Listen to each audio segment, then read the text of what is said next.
Hoot hoot everybody! Hoot hoot! I'm Vilhelm Vanderbos, the noble owl of Globie Generation 2 Equinnox. And welcome to an art challenge, again.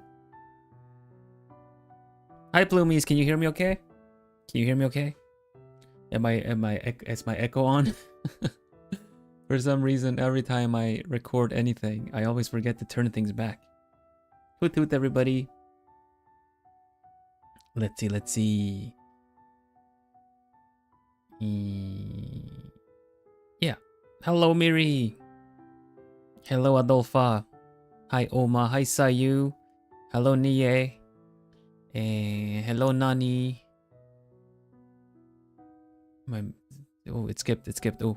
Hello, Joy. Hi, Ahmad. Did I say hello, Oma? I think I did. Hello, Hope. Welcome. Hope you're doing well. Hello, Citri. Welcome. No echo. I'm fine. Good. Hello, Estefi. Welcome.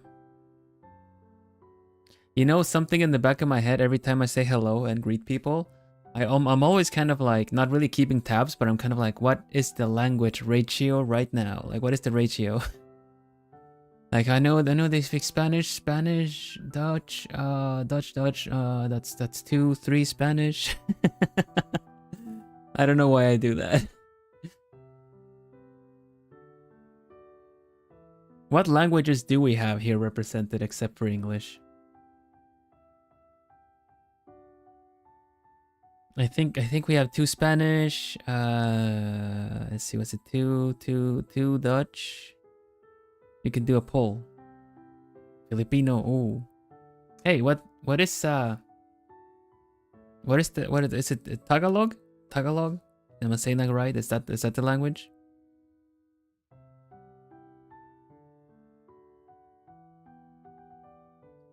Checking on you since school's been hectic. Yeah, I realized you were saying you had a lot of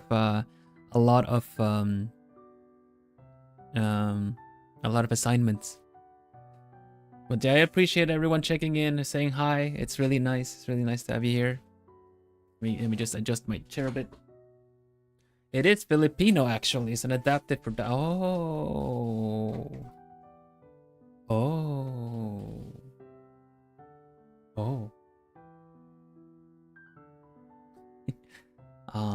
Really? That's so interesting, actually.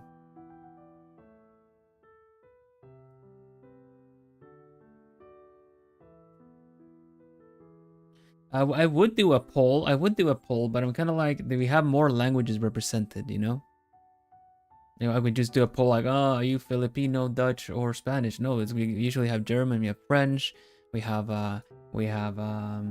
Portuguese, and a bunch of other languages. It's Pig Latin. What is Pig Latin again?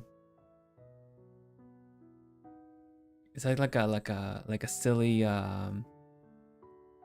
Ixnay on the Egg Latin pay or something? And also Spanish. Nice, cool. Joe speaks Spanish? Wow. Wow, that was really gonna get the whole like radio DJ vibe going. Like, hoot hoot, hello everybody, how are you doing today? Nice to have you here, Joe. Thank you for being here. Oh, there's thousands of dialects. Oh my goodness. It's used to bridge the differences together. Oh, that's so interesting. That is so interesting. The more I learn about the Philippines, the more I find it like, oh wow, that's really interesting.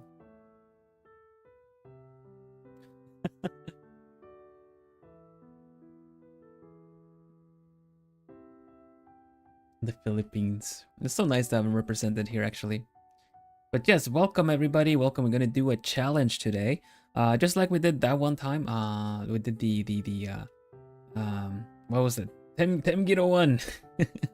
The generate your character pause challenge, right? We're gonna do a similar thing today with a siren character, like a merfolk, you know, underwater kind of stuff.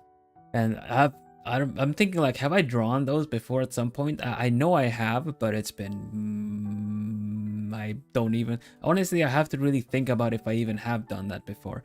So that's gonna be interesting. That's gonna be fun, actually. Before anything else, I think you've noticed that I've changed my promotional posters next to me here. It's because they are running a 50% off with free shipping for orders over 55 pounds on the store right now. And there is also a seasonal greetings bundle with a bunch of different things like an art and design book, desk calendars, and keychain, and you see the list here. You can go check it at the store.globie.net, and you can have a look if it's interesting to you. Would be I believe that you wouldn't have to wait too long for it to be sent, but I still need to figure out the details myself.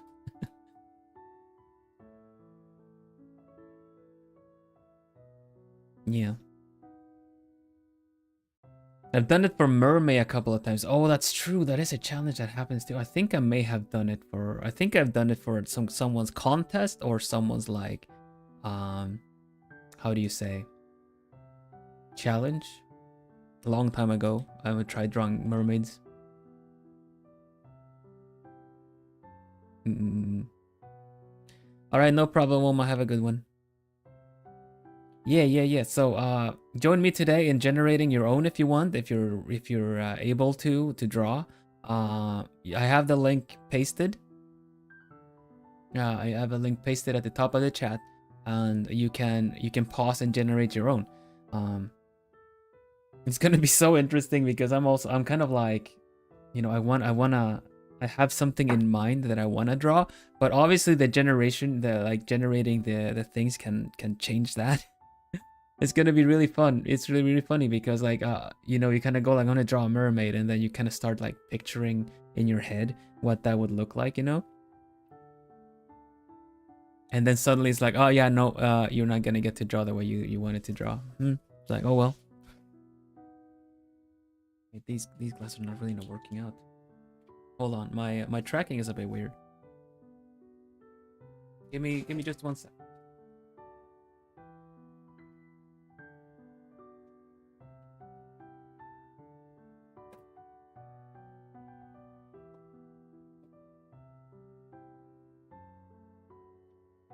Yeah, I think this is better. Yeah, it works. Sorry.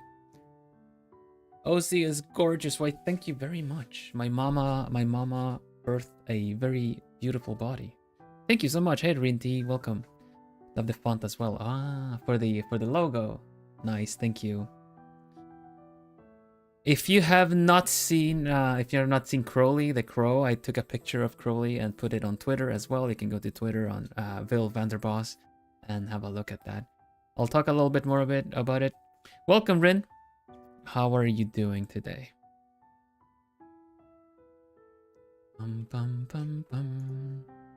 Discord server when? Well, there is a fan server. There's a fan server. I'm not part of the fan server, but I am part of Globie. I'm generation 2 of Globie, so yeah, we'll get there. We'll get there. Let's see. Let's get the challenge going. Ba-bum.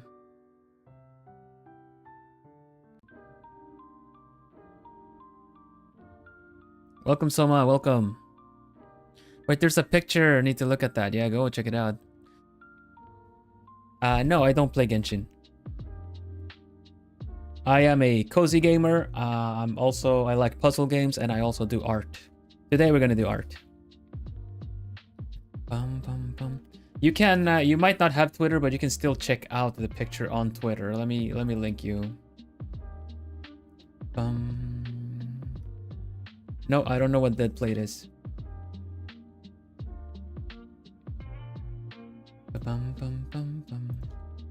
Here we go. Here you go.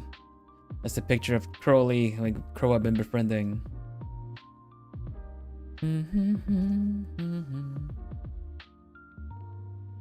Is the volumes okay? My volume's a bit loud.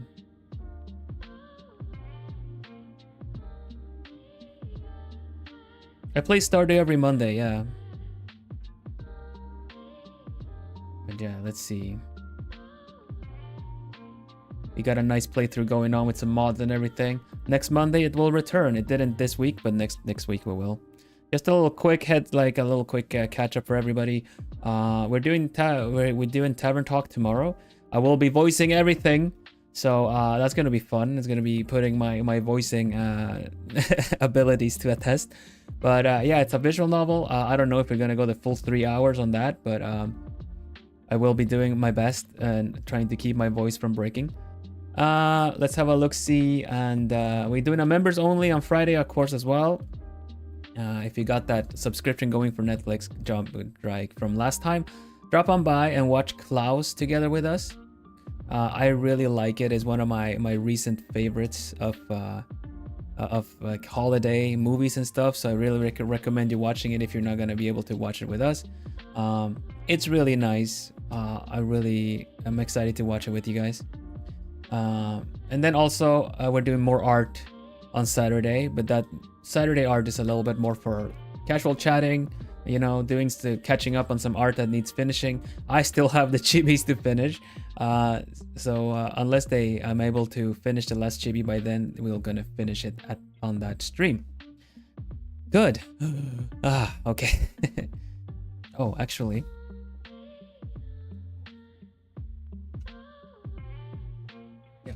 there we go. And we should get to the arting then, because I'm probably gonna need all the time I can muster for that, since it's a challenge and I haven't drawn a mermaid in a while. Let's see, art. Okay, just welcome everybody. Any new chatters, please check the chat rules in the video description, generally to contribute to the good vibes that we have in the channel. Yeah, I'm glad everyone's liking the picture of Crowley. Cute little crow. Does the cute little motions of, like, you know, doing the almost like wiping or sharpening his beak on wood and stuff. So I still need to look up a little bit more about the different crow sounds and what they might mean, but it's adorable. And Klaus is a good movie. Yeah, I think so too. It's one of my recent like favorites. They know what they were doing by also making it a Netflix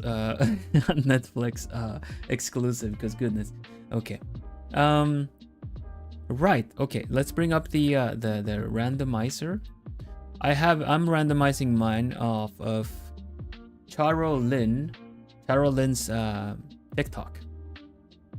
And yeah, I'm kind of nervous, Mary, not gonna lie. I did a couple of test passes to see what would be possible, or what combination would be, and I'm like, ooh, this is interesting.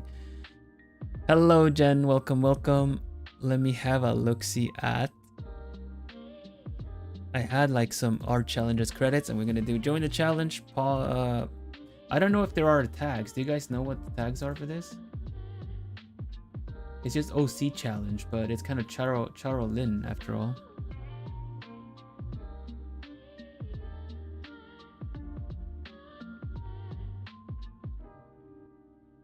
I'm trying to look at what the hashtags would be for this, but I can't find them. No, none whatsoever. Okay, do OC. Let's just do hashtag OC challenge. Tag me in the title. Okay, with tags Lynn Charo. Let me add this. Lynn Charo on Twitter, and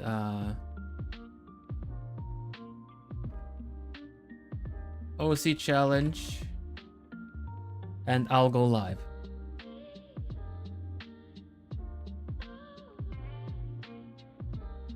How about that? How about that?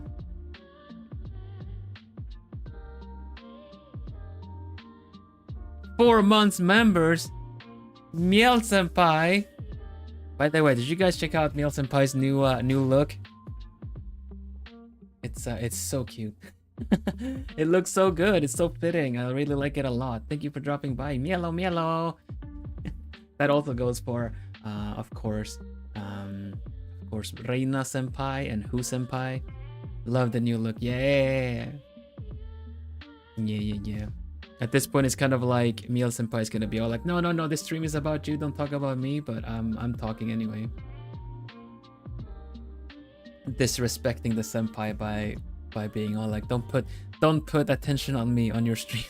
At this point, I think I know Miel Senpai well enough to know that that is the next move. But Miel Senpai also knows me, so I get put on the spot with, like, you know, trying to pin me into being a hostage on my stream even. Oh my gosh, imagine. But don't worry, I'm prepped for this now. I'm prepped for this. Next time you start like putting tape on your mouth and screaming like, I'm gonna just be like, oh, you know what? Peace out.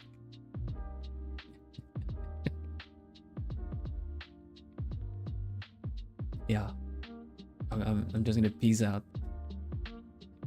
Okay. Well, we're generating. Why is it not capturing the what? What? It's supposed to be here. What the heck?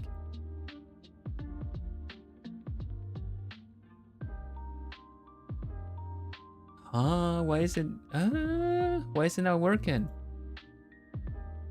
If you hear some glass breaking, that's. Did you break this? Miel Senpai, did you break my browser capture?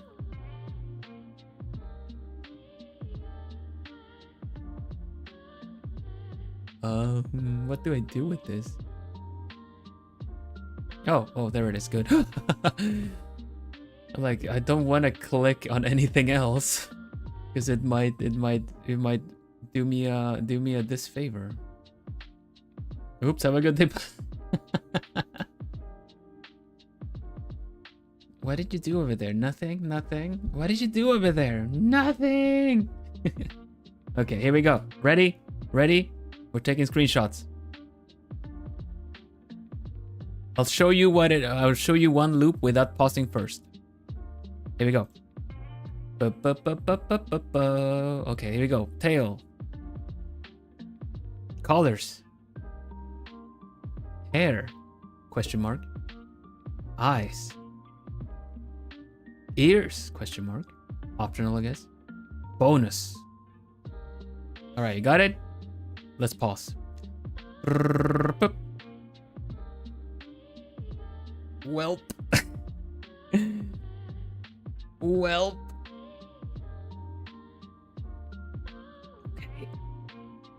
Okay. Okay. Next one. Da-na-na.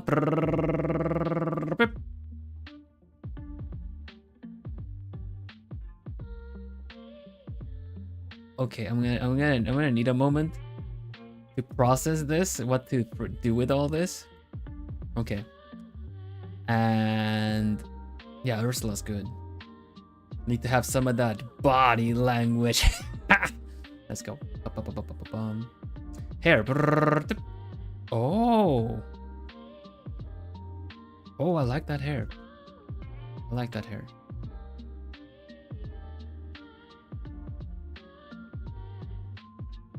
All right, pastel squid.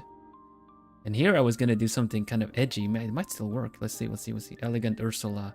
I'm gonna do a little bit. I might actually do the whole like young Ursula kind of thing, you know, before which Ursula. We'll see. Next one. Oh, evil eyes. Ah, that's pretty good actually.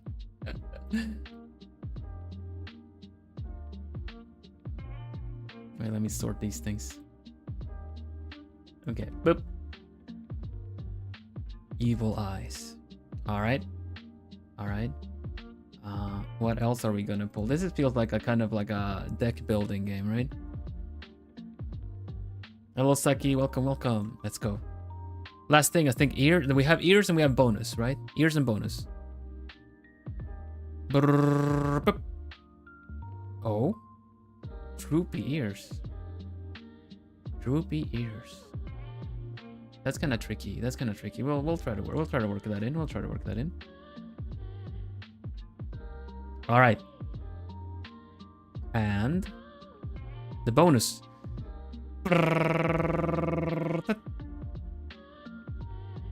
Cloth. Wow. I swear I'm like going all like look everybody. I'm say so. I will draw, you know, correct anatomy, everything, but like I'm say so, but these draws are really not helping. The last one too had like these they had all the why is they're not in order? Let's see, 1 5 4 3 5 6 7. There you go, you guys go here. Okay. It's like last one too was like very minimal clothing. Anyway, thank you, randomizer. You can randomize your own. You can randomize your own with the link in the chat, and of course we will tag Lin Sharo, Sharo Lin as his as the name used everywhere else. And yeah, I guess we get to sketching. Goodness, this is gonna be interesting. Let's see. I did have some initial kind of ideas that I could focus on. I want okay. So the tentacles automatically take me to Ursula, Witch of the Sea, everything like that. You know, the Sea Witch. So I kinda, and the evil eyes really are working in that favor. I may just want to do something evil looking. It's going to be difficult to do a full body, so I think I'm going to try to do like a portrait, like something closer, something more intimate.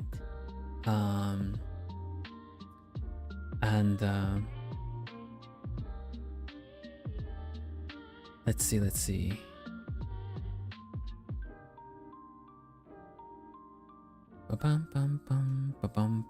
Yeah, I might want to do a little bit evil, little bit close, evil, tentacles, pastels. I'm not sure how to bake in the pastels. I'm not gonna lie, but I think we can work on the pastel-y bit, and then we do environmental lighting, environmental effects and stuff. The hair makes it really difficult. The hair makes it very difficult to really do it underwatery, but if we do have, yeah, she does have reddish eyes, so that works really well. And if we can put some light on those eyes, that'd be great. And the hair, I guess if we can untangle it a little bit and have some loose strands, kind of like my hair. We have some loose strands, that's gonna really promote the whole you're underwater kind of thing, right? So I think that's the angle I want to do. That's what I would like to do. The evil eyes though. Oh, that's gonna be interesting. This is gonna be so interesting. Okay, we have these randomized now already. I think I'm just gonna shrink them a little bit. We put them at the top like we had the previous randomizer challenge. And we get to drawing a little bit here. Yeah, we're just gonna sketch right now. We're just gonna sketch. But yeah, all good. Okay, how about some nice sketchy music? Sketchy, that sounds so bad.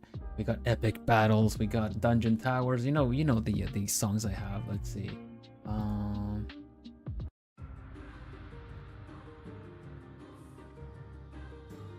This feels like a bit like. Ooh, might work. We'll try it out. Let's see what it takes us. Sketch brush. You guys know what my sketch brush is. It has this like a kind of block, square brush with texture on it, like that. That's what it looks like when you just tap it. See? Kind of like chalk.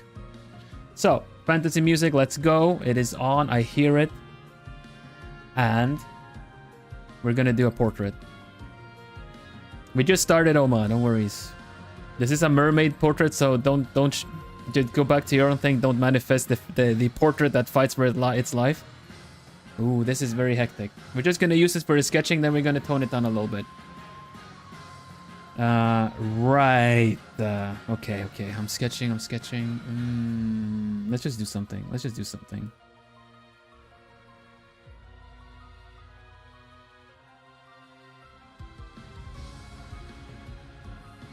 I'm gonna do a cute portrait this time. Less dynamic posing. Just a cool portrait. Gonna bend the head down a bit because of the evil eyes. You know, they kind of glare. We're gonna do like a bit of a glare.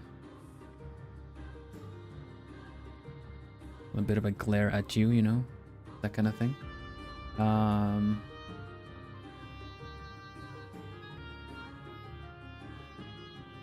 think I want to give human-like features to this anyway. Let's see. Let me get the. This is where the ears go.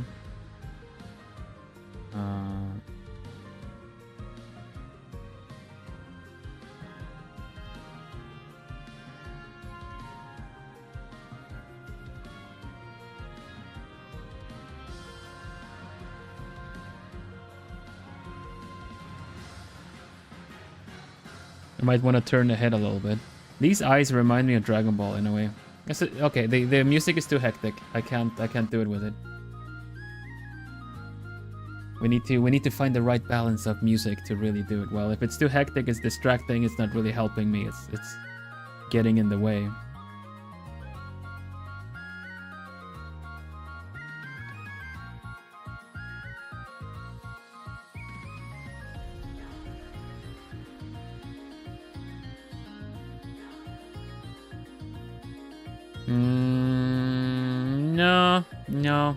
No. Not feeling it. Okay, let's keep the sketch anyway, the face. I need to... Oh, he's sketching on the wrong layer, I see. Sketching on the wrong layer, I see. Well, we'll keep this... oh, what the heck? Is that not the right one? What the heck is going on? Okay, you. Yes, you. Thank you. Stay there, okay. This is tricky. This is tricky.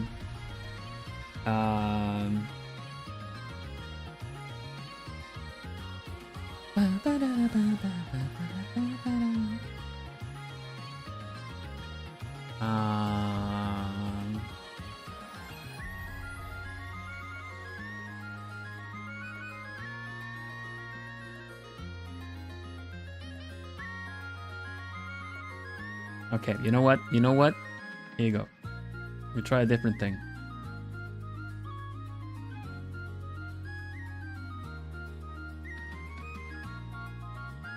Maybe I usually do this angle. This angle is my usual thing, so I kind of wanna break out of it a bit. So we're gonna do it this way, I think. Ears go here. Eyes, I'm gonna put like here.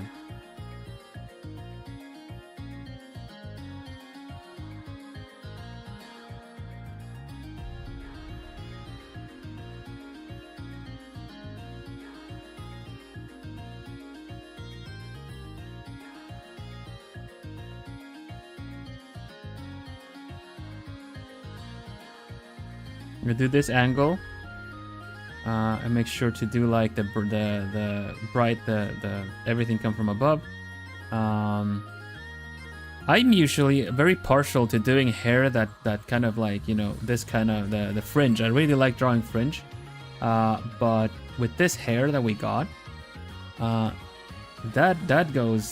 is not part of it anymore. And with this kind of droopy kind of like ear. Okay, we're gonna add this here.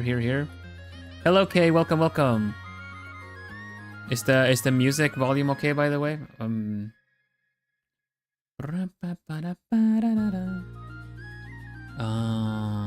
Hair. We need the hair down here. Okay. Okay. Pearls. Big puffy.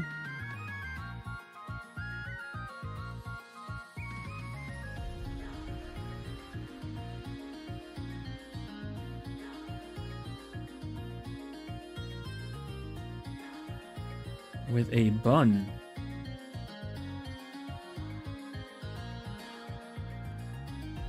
Like this, yeah? Okay, there we go, there we go. This... It needs to be a little bit more squinty. Well, squinty if that's even like a right way to say it, but I feel like it would very, very small eyes. And dark eyes. I'm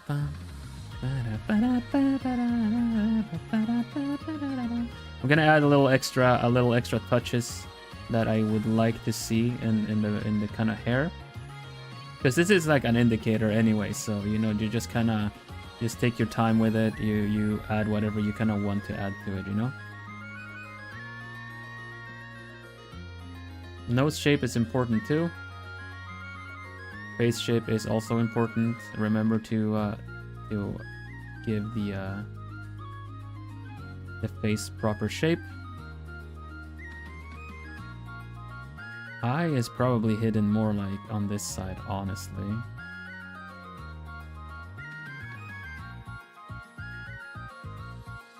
Here we go. Fernando, welcome, welcome. E, welcome. All right, all right. What did the ears look like again? We are kind of. Okay, this is.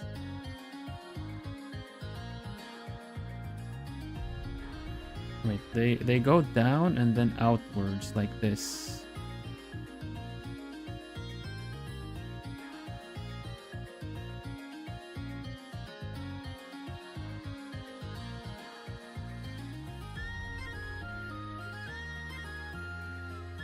Wait, what? Where did my bonus go? There it is, okay. Right, we had the cloth. Okay. This is alright, this is alright.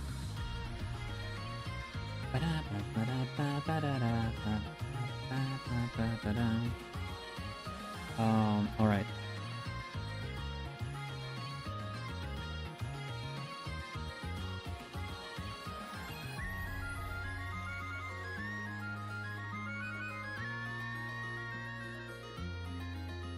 Humanoid as we normally would do, I guess. I want to do a little sideways kind of view, honestly.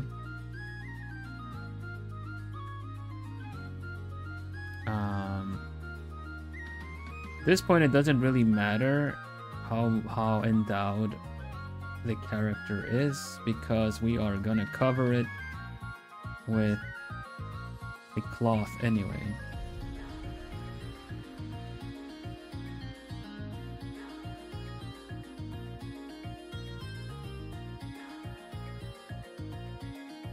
Can we do like a clawy hand, like?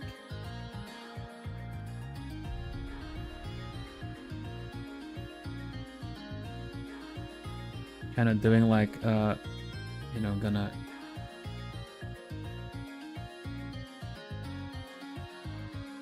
Thumb, other pad. Fingers. Like this, you know? Like, ooh, gonna get ya. It's very much posing for a picture, though. This is gonna be that kind of portrait.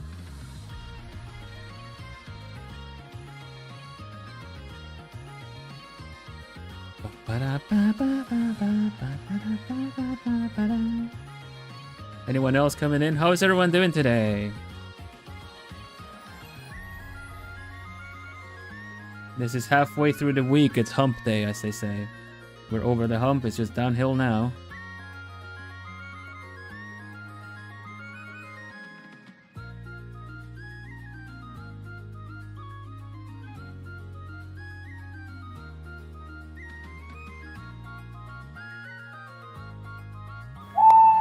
Hoot hoot! Cloudy Mallow, welcome, welcome. Like a marshmallow, but cloudy? That's extra fluffy.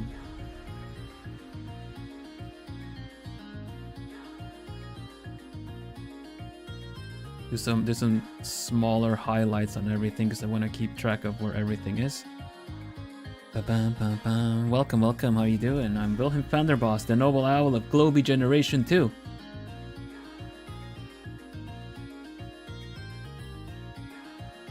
Nah, this pose is a little... I like it, but the pose is a little boring. I'm not gonna lie. Pose is a little boring. Let's still copy, save for safekeeping. And we might want to change the pose a little bit. Because I kind of also want to have the other things featured too. I didn't really get a lot of mermaidy features to use, like you know, trident or whatever other things were available. I really just have the flowy cloth and octopus things. So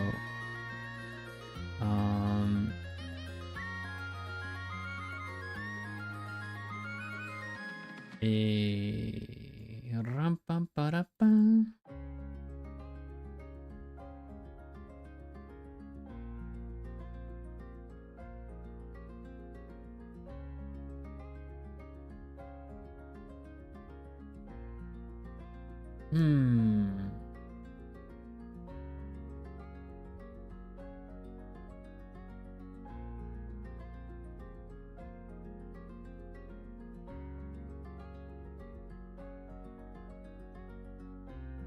What kind of pose would be good for this? All of these are just kind of as is. I think the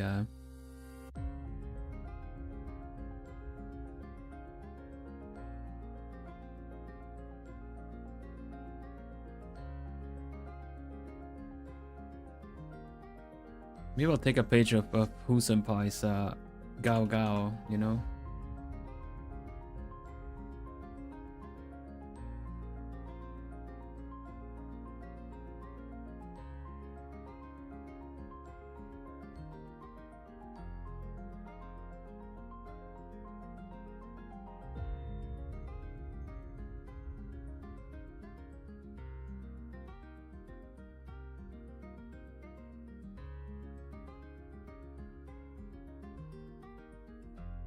Yeah, long nails for sure. Clawy, you know, grab you and hook it in, you know.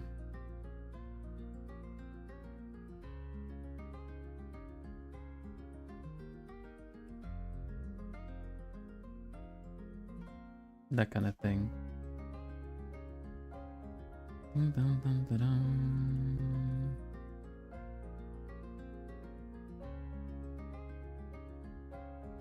And then like have some of the tentacles come in from the sides and stuff, I guess.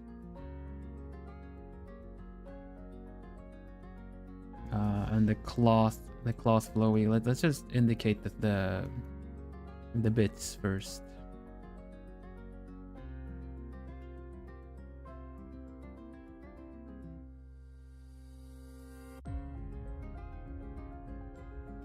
Like this, yeah.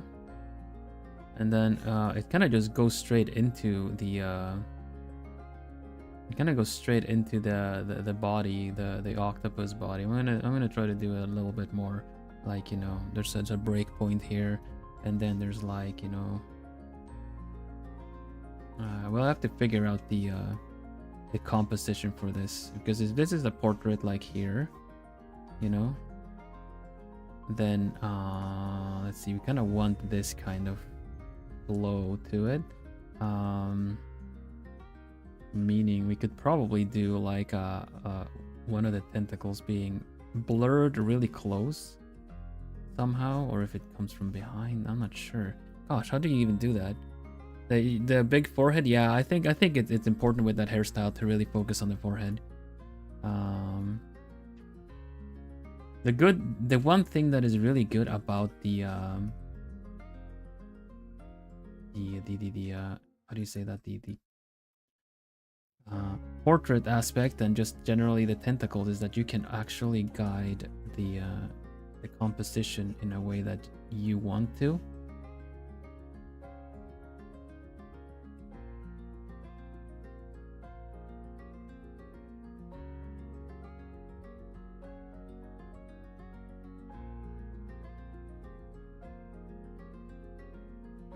I feel like something like this, yeah. And we have the cloth like wrapping around. So I'm gonna sketch that on a separate layer. I think it'll just be easier if we do the cloth over the chest like this. I say easier because then it would be less lending itself to some awkward situations. Something like this. Control the flow of that. Where does it come from the top? It's just the shoulder or something. I'm not sure. That's fine. It can be there. It can wrap around. It can wrap around once. And that'll be it. It can go out into the screen.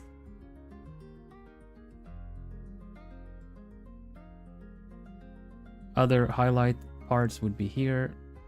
A little bit here. The fingers for sure. The arm, shoulder. I like this. I like this. We can definitely work with this. Can definitely work with this. I feel. So I'm just gonna merge everything. I think the cloth is gonna need some work, but that's okay. That's okay.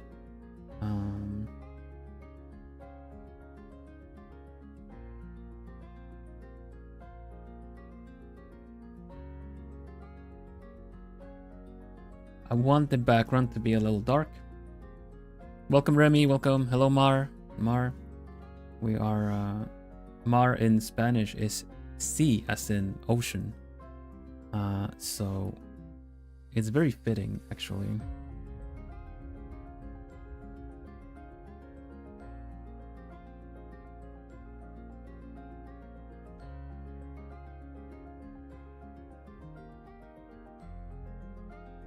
Gonna work with this. Let's do the body. As you guys know, I tend to work with grayscales first and foremost, so the colors are gonna be applied later and see how the pastelli will work. Because last time it was generally very grayscale, the picture. Except for maybe the eyes, because the eyes were one of the few things that it actually had an input on, you know?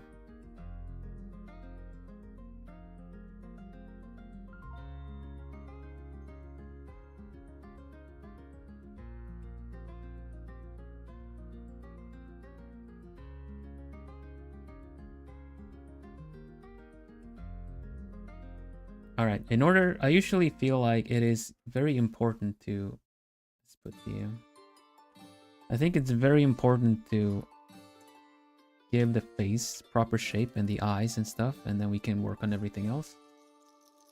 Because there's definitely gonna need to zoom out and have a look at this. And definitely you have to zoom out and have a look at how everything looks together after a while.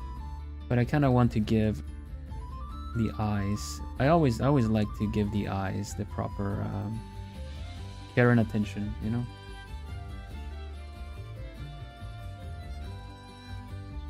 It means ocean. Yeah, it does. It does.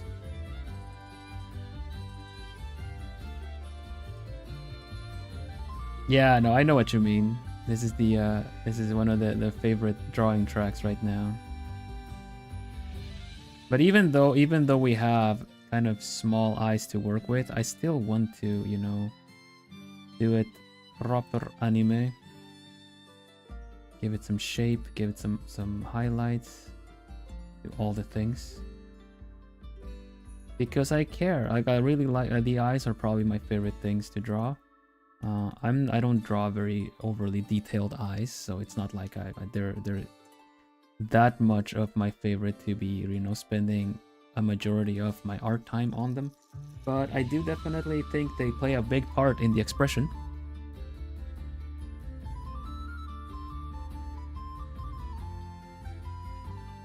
I don't know why, but I'm kind of tempted to give her freckles too. I don't know if it would make sense for merfolk to have the pigmentation differences, but I feel like, yeah.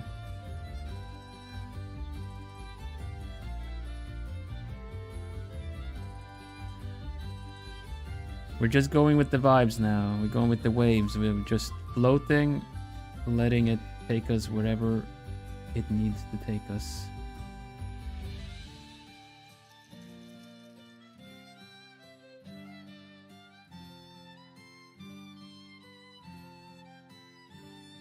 Eyebrows could definitely use. Oh wait, what was the hair color anyway? Kind of light, kind of mint green. Okay.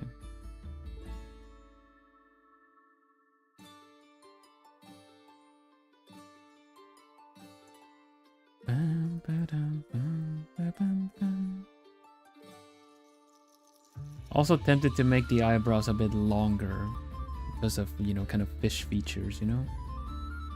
You know, kind of like let it go really long like this.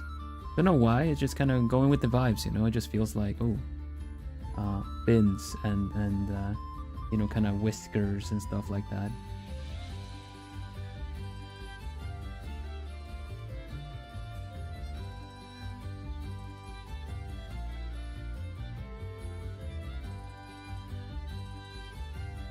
Octopi have those cell clumps that they can, oh, contract and dilute. Ooh.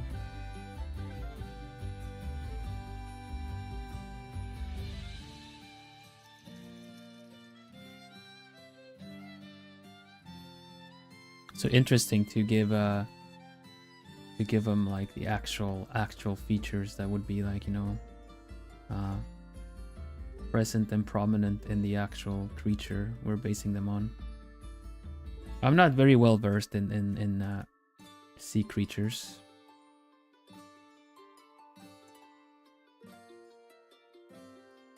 But that's kind of also why I found this to be like a fun challenge. I don't want to just do a challenge just like easy peasy, I'll do whatever, you know, like I actually want to challenge myself. And yeah, doing something underwater, ooh, that's I don't know if I've ever done that. It's not fresh in my mind of recent times anyway, so I feel like, yeah. Let's see what we're gonna do with this. And you guys can follow along my my process too, which is also kind of probably fun for you guys to see how I'm talking and thinking about things. Because I also don't want to give you guys the impression that like, oh yeah, whatever, I'll just okay, this, no problem, you know, it's like an edited video that, so I pulled this and then I decided to do this instantly, like there was no thinking time or no failure, because no, there's a lot of failure, there's a lot of things we need to change. But just because it's like, it doesn't need to be devastating failure, it's part of the whole thing. You're not gonna get it right the first time. You're just not. It's just, but that just doesn't mean that you're not gonna get it right. If anything, it's just showing you that you need to do something different, maybe another approach, and it teaches you while you're doing it too, you know.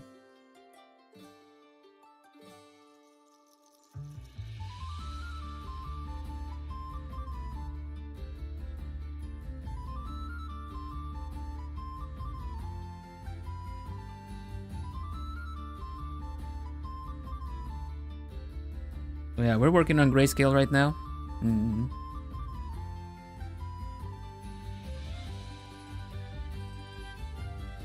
Yesterday I was thinking about how to do grayscale to help shading and your color balance. It did help me with shadows. Wouldn't have thought of that insight if you hadn't mentioned it a few streams ago. Nice! I'm glad I helped. I'm glad I contributed to your learning. I think ultimately you will find a way that works for you, and you know, it wouldn't even be, you know, fair to say that I influenced any of that, because that is just how it goes. We find our own way to do things.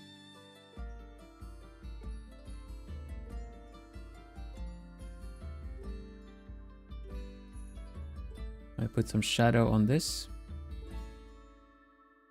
The good thing about this being merfolk is that even if it looks a little uncanny, it might actually add to the idea, you know?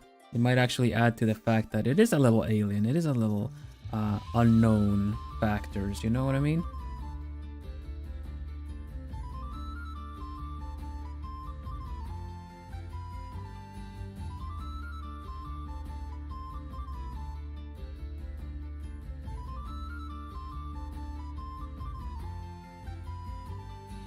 Hello, Caramel. Welcome, welcome.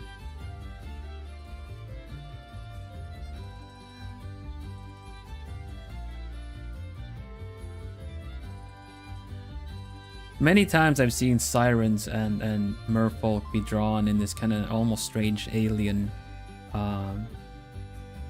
Of course, also seen the usual mermaid, like actual humanoid, very human-looking thing, with a fish tail or something.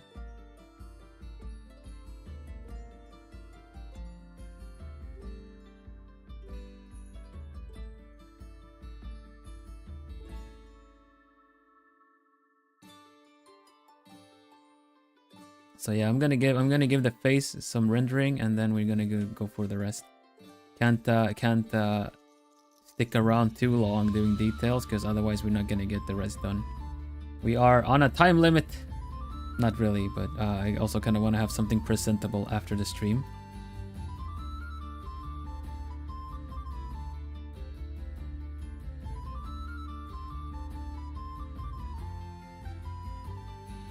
Okay, now the eyes are always going to be tricky for me because I am so zoomed in.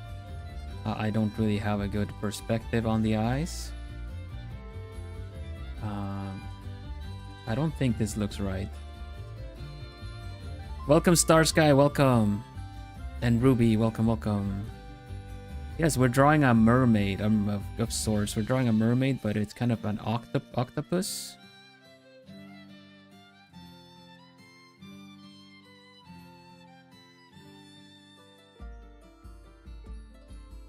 Star and ruby. They make me think of shimmering gemstones. Twinkling stars in a ruby. Welcome. I'm Vilhelm Vanderbos, the noble owl of Globie Generation 2.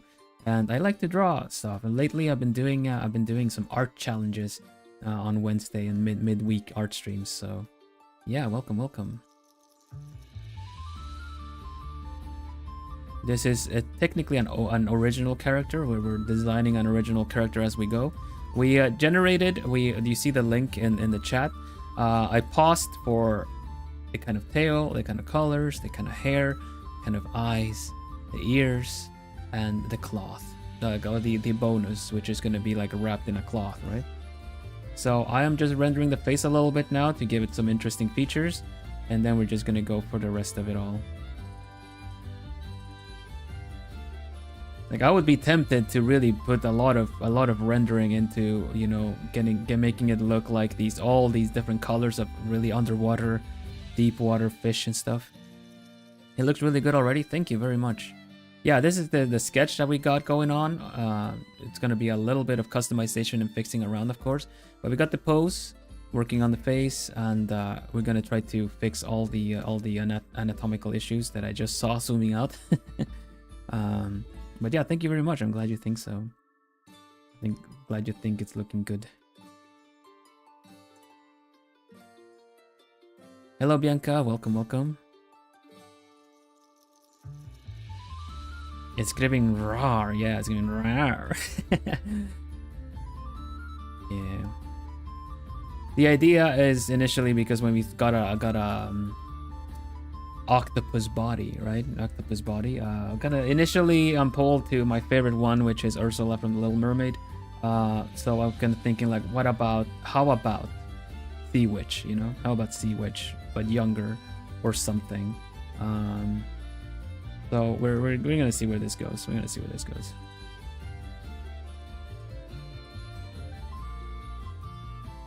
Right now we're just indicating with shading. I'm using my favorite custom sketch brush that I have to give it some shape. Don't know if this is really working out, but I'm gonna zoom out and have a look in a bit.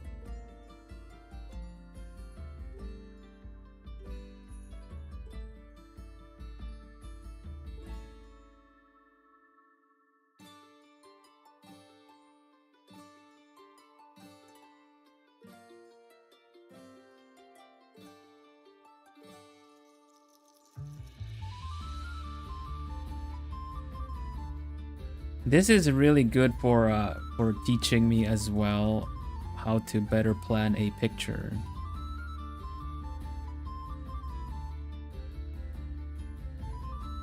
Because I usually just kind of sketch and go for it, which is technically what I'm doing this time too, but I've gotten better and gone a little bit more of practicing the basics of going, like planning a face before drawing the face.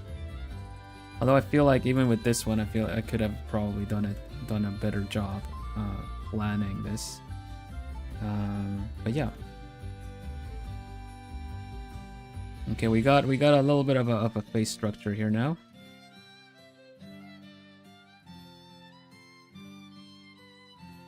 Little overbite kind of touch, but we're gonna fix it. We'll fix it.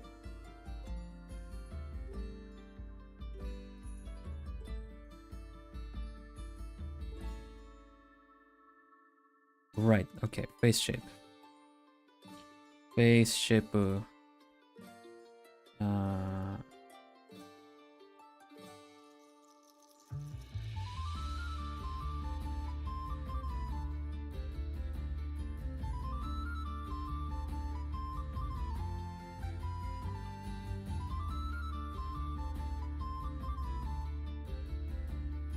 I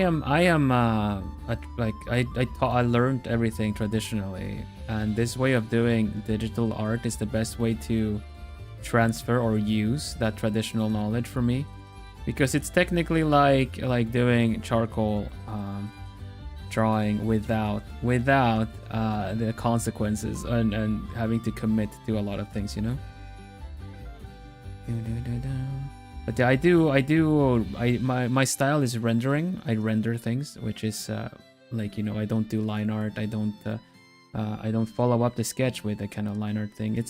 I find the best combination to be a bit of both. If you're able to do line arted stuff and then also render your art on top of that, you get the best results. But you know, either is fine. If you've like a practice style is impressive regardless, you know.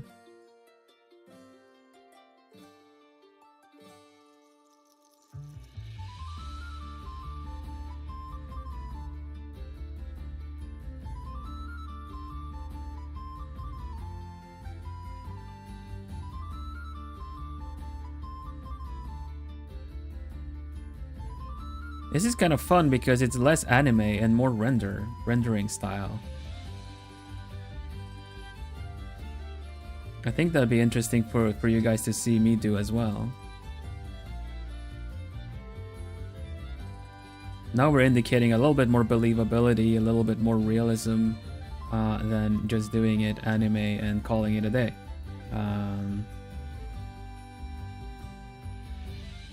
You know what I mean?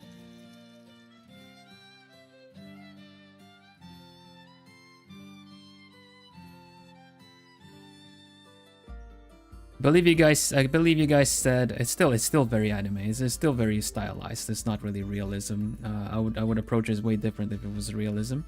But I believe you guys said that, you know, it's it kind of like gave the whole like shaping things like with clay, almost like shaping clay and molding things. And I totally get that. Totally get that. Because it does feel that way right now. It does feel like I'm kind of molding, shaping things more like it would be clay than actually sketching on paper. Yeah, the jaw. Yeah, very sharp jaw. You might fix it up on later, of course. I'm experimenting a little bit. I'm not sure how much to add to her, like, you know, kind of barnacles or kind of similar tones like that.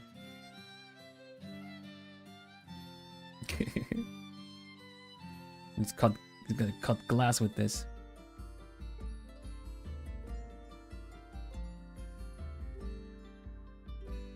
But I'm thinking like maybe we could do some other details around that, because the hair is a little limited, honestly. Okay, we got a face. That looks pretty cool, actually. I'm gonna look back and be like, whoa, that nose is completely out of center, but we'll look at it back later. I would kind of probably wanna do one eye a little smaller than the other. No, I'm not sure about that. I'm not sure about that anymore. The sharpness fits her. Thank you. What we want to work with now is actually, because the ear is way too far back. The ear is very far back. We want to bring the ear. Oh, we want to bring the ear a bit more where it should be. Man, this looks really cool. This face just turned out really cool. Okay. What does the ear supposed to look like? The ear is supposed to look like this. It's almost like droopy, just following the current. Almost like, you know, not seaweed. Seaweed is the wrong thing, but like a plant in a way. Yeah. You can straight up move stuff. Well, the thing is, like, I'm just working on one layer. This is one layer, right? I'm not dividing anything, so I'm just I'm really just drawing in the same layer, so it just lets me move and change stuff around as much as I need to. The perks of digital art, yeah, definitely. Because if I was drawing digital, I'd be like, oh, I have to commit to erasing and changing and moving, you know? I think the eye is a bit weird. Probably better. Maybe. No, let's keep it there. Welcome, Snowpea. Welcome.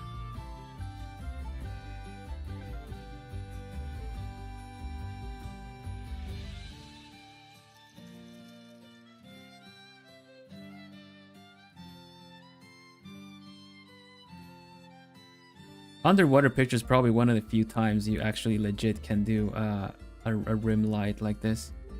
Just follow the edge of the face to kind of give it like a bit of a shimmer, a bit of a special something.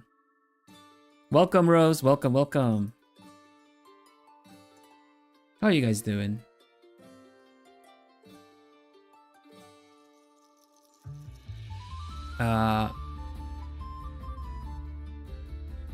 Yeah, it's Clip Studio. Yeah, it's Clip Studio.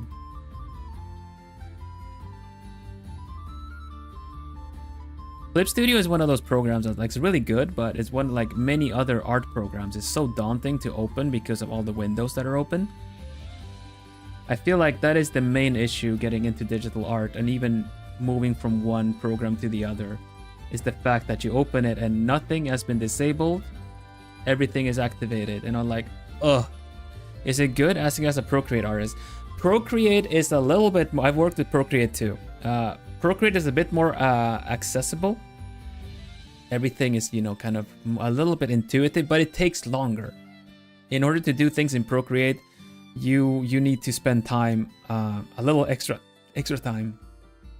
If you manage to master, sorry, like my voice broke. If you manage to master Clip Studio with shortcut keys and stuff like that, you will be way faster. But, you know, ultimately, end results is what matters. Unless you're completely stealing something. Yeah. Let me make some tea. I need to drink something. Making some mint tea.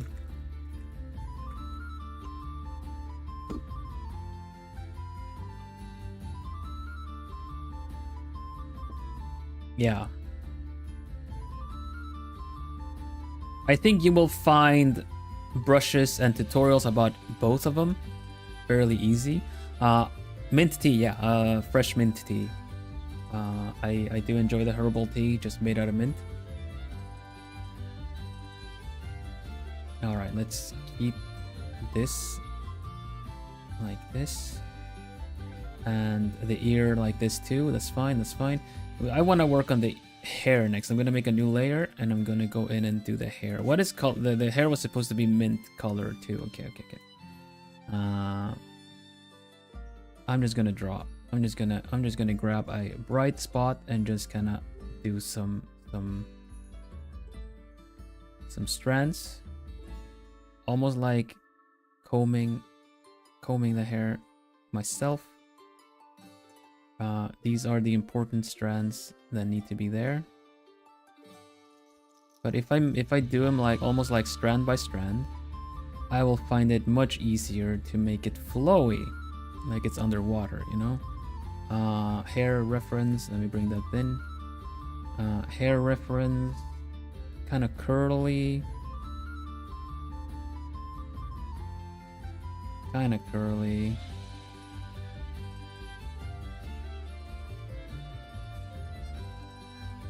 Kind of like this, yeah. And then of course the hair that goes to the back. Since we're indicating kind of believability and some realism in this, we are, I'm just gonna do this. Thank you, Ruby. I appreciate it. Thank you for dropping by. Forgot to ask how you guys found me whenever someone new drops by. I'm always curious, honestly.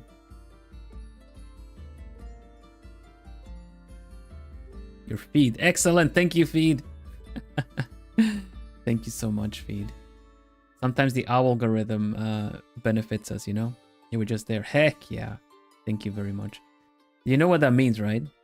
It means that the algorithm was kind of like, you would probably like this.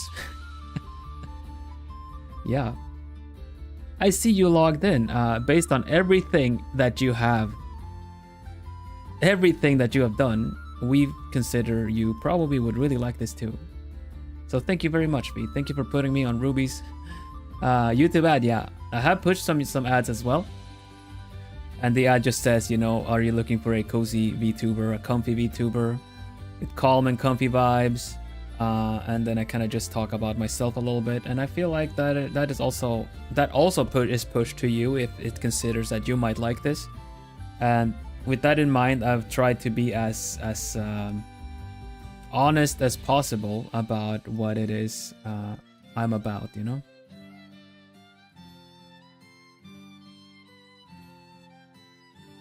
Sometimes I think it might get pushed to a completely different audience as well, but I'm not really sure how they work. But yeah, so you guys made him notice that some people say like, came from the ad. Yeah, sometimes I have ads going that just talks about what I do on the channel to see if anyone would be interested. Algorithm, the good vibes, yes.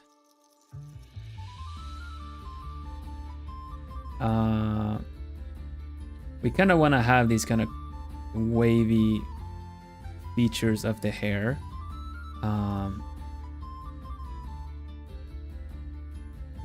You're probably gonna, okay, Ruby, thank you very much for hanging out. Welcome to being a plumie. Hope you find your way back.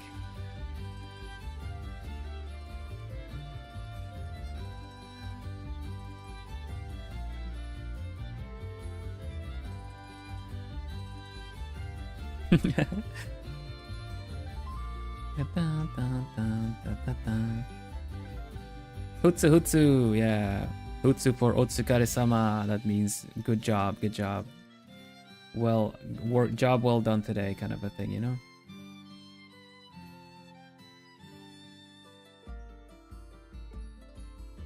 You need to have these kind of like... Need to have these this is something I have a hard time doing with hair. These how do you say that?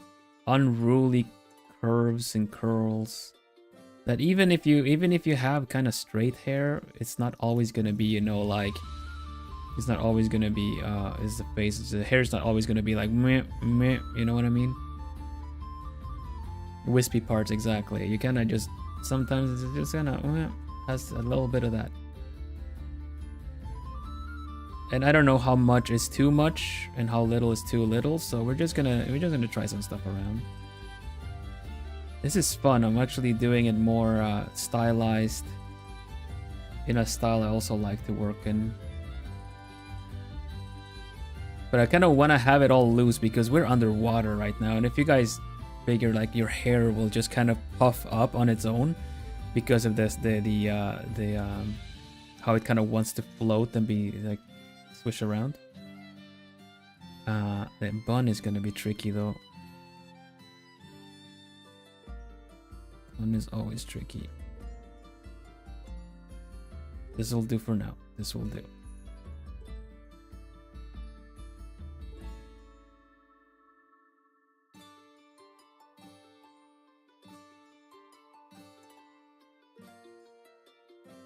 There we go. We got some hair in as well. We got hair here.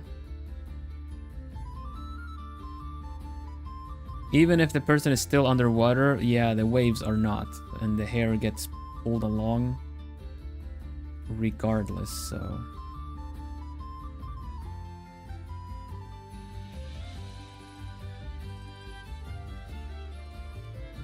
That is very true. Last time people did the pause challenge with me and posted it on social media. It was really fun to see you guys do that. It was really nice.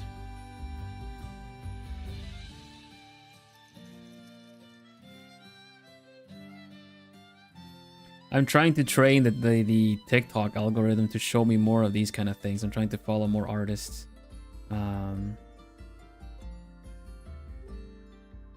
Because this is the kind of stuff I care about.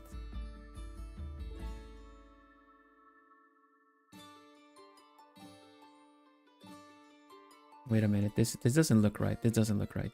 The ear doesn't stick to the face. It needs to be a bit further out.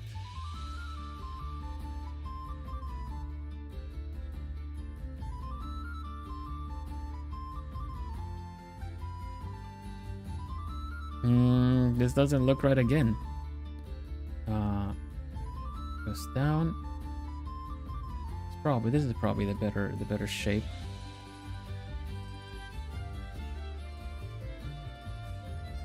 There you go.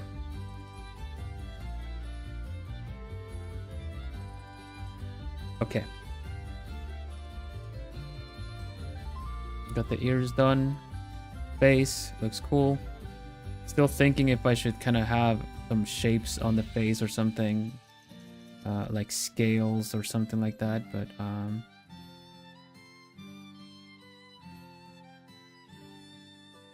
kind of just make it a bit more siren-like, a bit more unknown-like, but we'll wait for a bit. We'll wait for a bit. I am tempted of doing it like very high. How do you say that? Like high brightness, like, you know, the kind of effect you can get underwater, that kind of stuff, like this, with light coming down from the surface. I'm tempted to doing that kind of effect later, but yeah, we need to get there first. Hey Kill, welcome. Or Quill, Kill with Kill.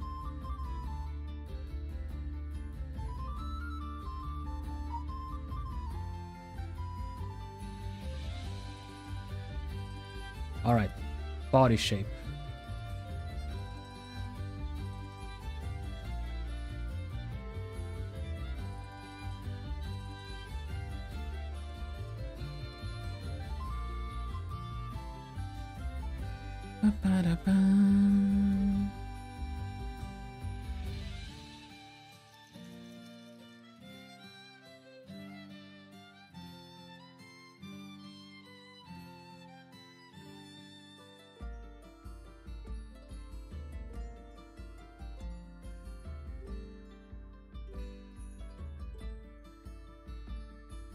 We gotta, let's see. I think this is a pretty decent shape of the body, but we're gonna zoom out and have a better look at this in a mo.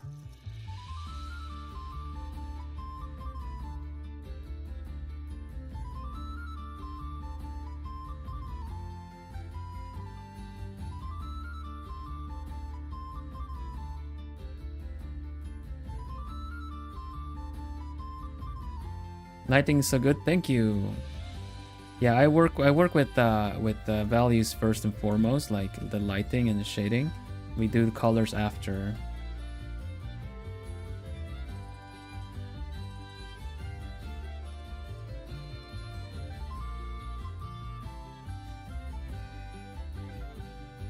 Again, I tend to not be very comfortable drawing anything like very sexy on stream, so we're gonna try to keep it on the down low. It's more about the full picture and not about, you know, focusing on specific parts.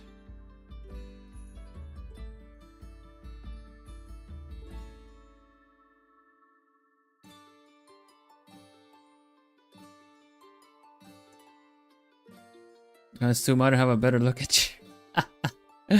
Dango always attacks me when I'm not ready. Critical strikes me all the time. Hello, Dango. Greek statue vibe? Yeah, I can see that. I can see that. It's because of the toga or the cloth. And yeah, that is more the that is more the vibe that I'm going for, really. Where it's more shape and not overly sexualized, you know what I mean?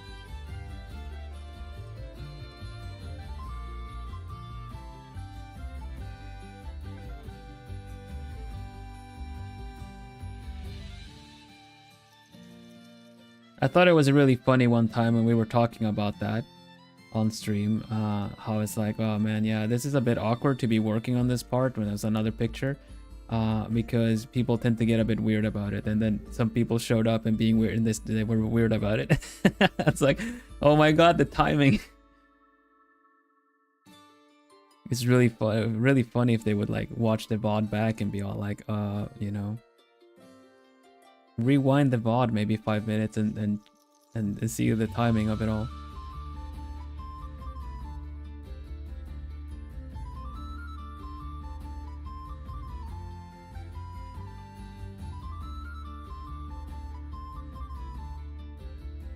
It took 1 minute. It was literally right after. It's like, I thought they were listening in and then be all like, oh, you want people to be weird? Oh, let's be weird.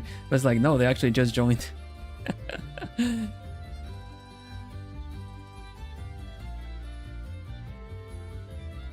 That was really funny, actually. I like the whole not human aspect of you know, drawing this, because I get away with drawing her any kind of weird anatomy as well. Because, you know, like, well, they're not human, so, you know, whatever. That's never an excuse to not draw things properly, though. It never is. Some people might think so. It's like, yeah, well, you know, those rules don't apply here because they are an alien from a different universe. It's like, yeah, but relatability, though. You kind of still have to keep things in good, you know, ratio and stuff for people to be able to relate.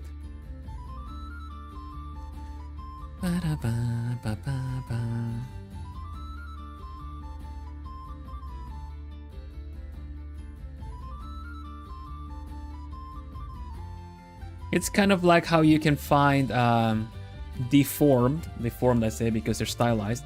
Maybe stylized is a better word. How you can find stylized cartoon characters to look attractive when they suddenly decide to be, you know?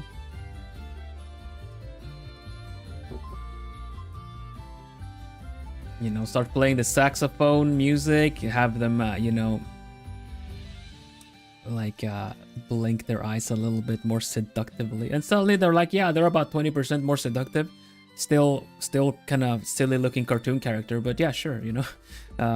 It's really using all the tricks. It's kind of interesting how that works, really. It's all body language, it's all like intention and stuff. 4 fingers on one hand, so it's part of their lore. That's one way to do it. Then you have to have a really darn good explanation why this person has that, and it still needs to work. Yeah, exactly.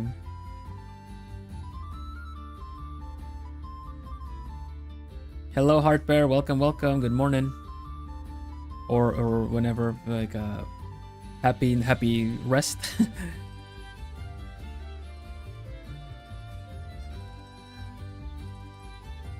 Well, we will still use light to get this. This is, well, honestly, has a little bit more sex appeal than I figured it would be, but let's go for it. Let's go for it. I guess it's gonna be in the lighting anyway. So yeah. Oh well. Let's make the toga a little bit wider, at least, you know.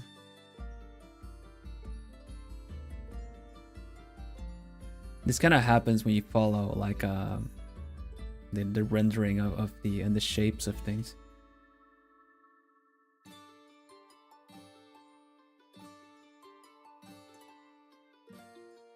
Oh, accidentally drew hot. Yeah, oops, you know.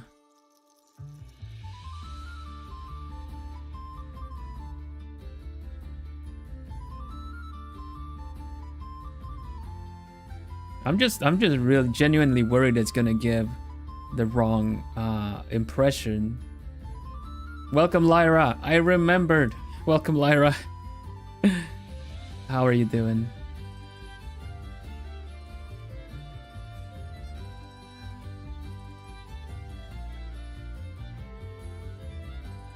Yay! Lapis, welcome, welcome.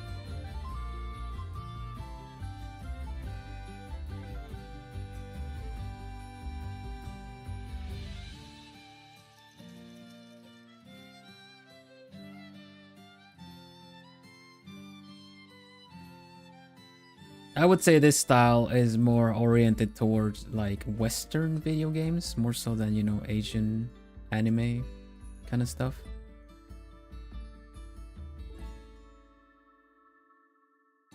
I'll indicate as much as I need to get this to work though. Where even is the body? Where even is the body? We could make it super thin, but that's kind of, I don't know, it's kind of does that look alright? Does it look okay? Be very stylized and be very thin upper body, but yeah, I don't know about that. Let's just do that, and then have this kind of like wrap around the other way too. Whip, wrapping around, coming out this way. Maybe follow the body a little bit. Maybe lower here. Classic Yu-Gi-Oh! Excellent. You know what? I've always wanted to illustrate card art. I'm actually find card illustrations very inspiring. Personally. Let me drink some of my tea. All right, Lapis, thank you. Ah.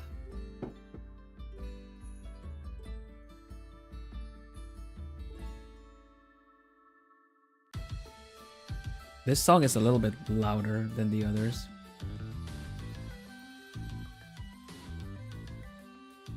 Yeah, I really like those. I feel like if you can study some card illustrations, you get a really good idea of what to do with composition.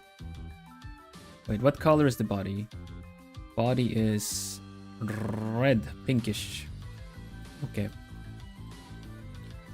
Bum, ba-da, ba-da, bum, bum. Yeah, we're doing art challenges now. That's something I've like, okay, you know what? I kind of want to do that. And I think it would be fun content for everyone to watch along to. And maybe find inspiring too, because I'll be illustrating everything. I'll be randomizing things, pulling freaking lottery and then making something out of it. So hopefully you guys find it inspiring. Inspiring enough to maybe even try yourself later.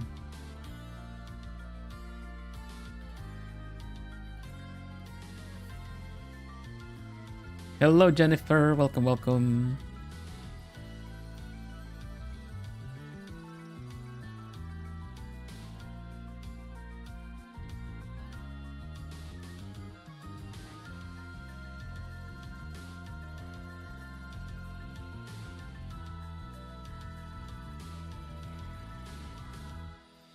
Now I have to consider bones. Do you guys think they have hip bones? You think they have hip bones? Surely they have hip bones. Ursula did the whole like body language, you know, that's the hips are there. Hips are there. So that means that even though the tummy goes this way, there is still a part here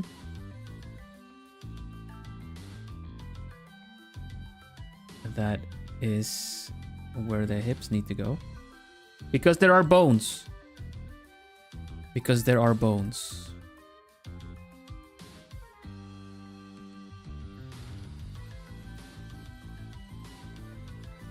You know?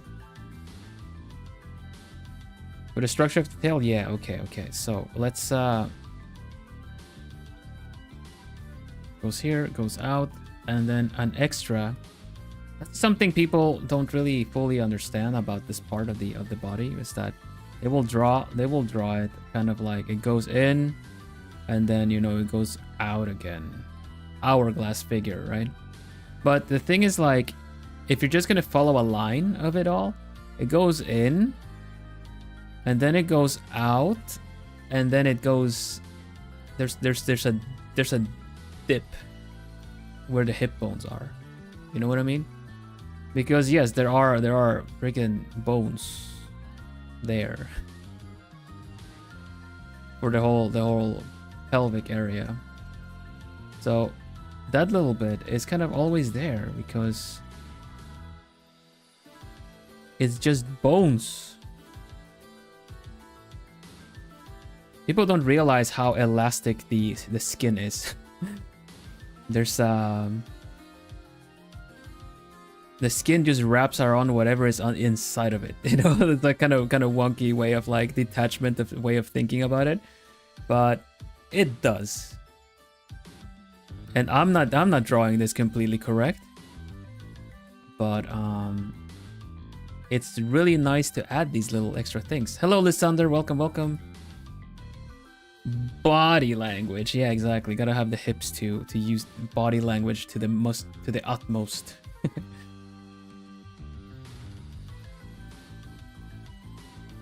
Yeah, the dips too. Yeah. This is essentially what gives the body all the curves, right? You just don't see them a lot in anime, mainly because anime is very simplified.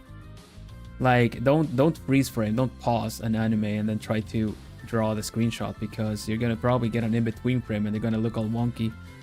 But yeah, the skin is a cool organ.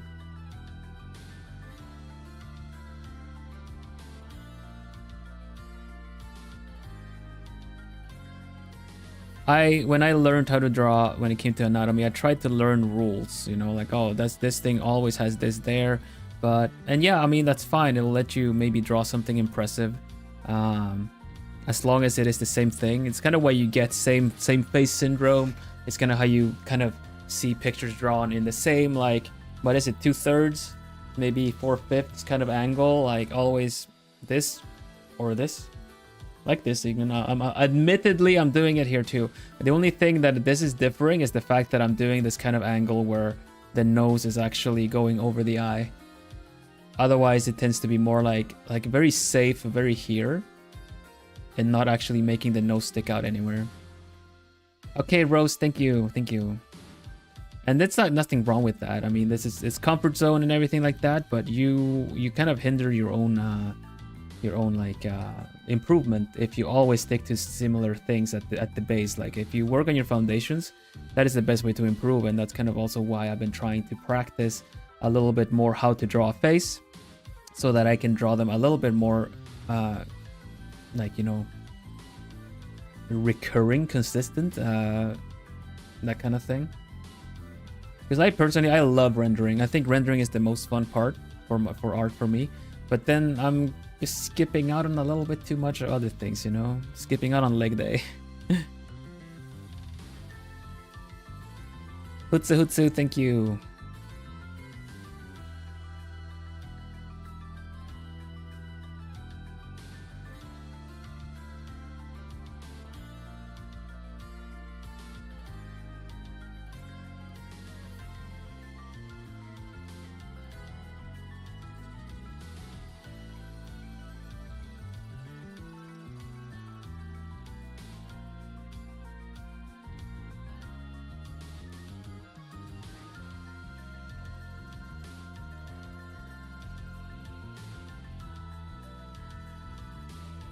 Okay.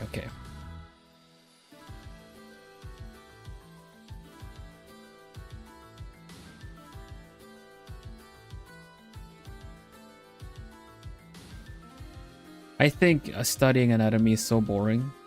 And all the musculature and stuff like that. But honestly, when I finally do, things finally click as to why certain things look the way they do.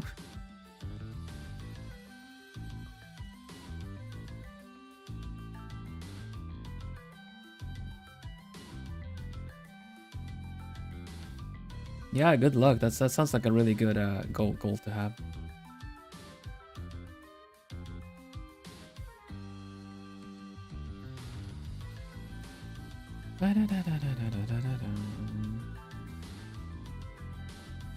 Now we already had a reminder. We already had an encouragement before. But it's time for my snack. So have another reminder to have a snack and maybe hydrate. I'm gonna have my little snack and you can see me eat it. I will not share anything except the feed when I actually eat it.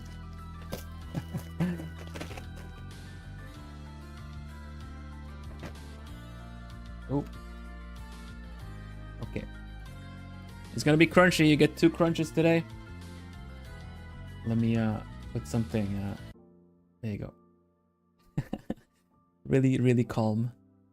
And here we go.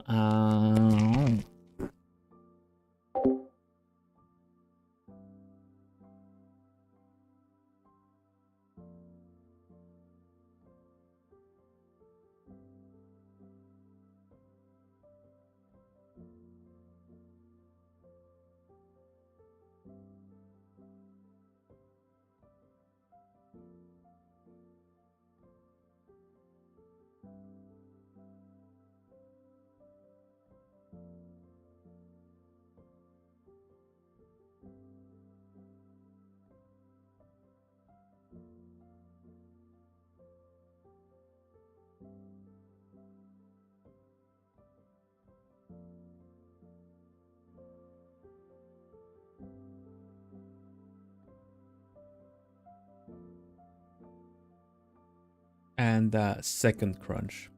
Oh.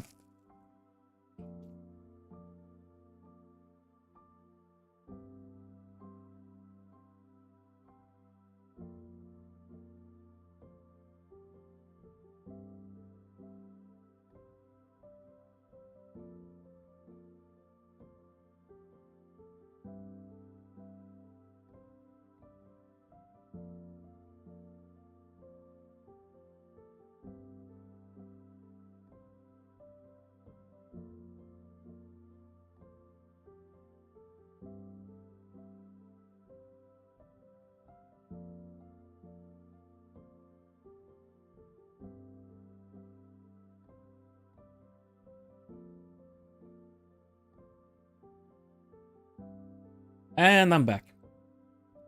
Very nice, soft and calm song for this. What should we have now? How about the retro RPG one? This makes me think of Mystria. Da, da, da, da, da.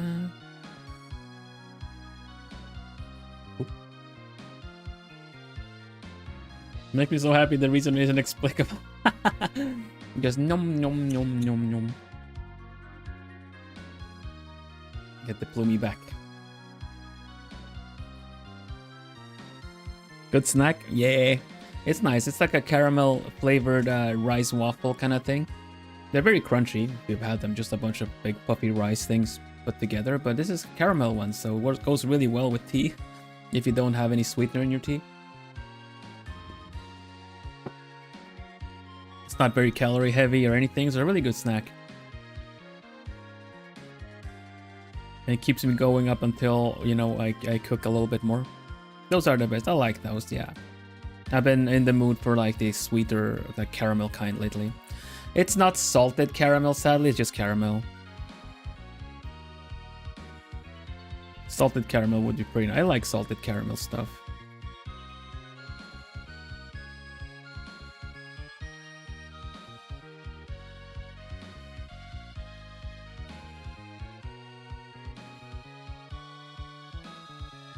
Okay, ribs are actually up here, so we don't really need to indicate them, but I want to.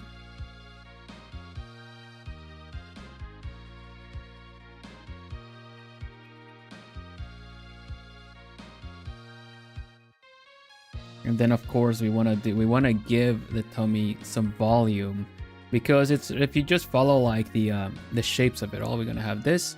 We're gonna have a little bit here, go back in, and then there's a little little puff here.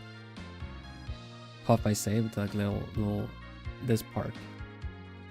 So we're just gonna indicate all of this. I am not a fan of the impossible anatomical things.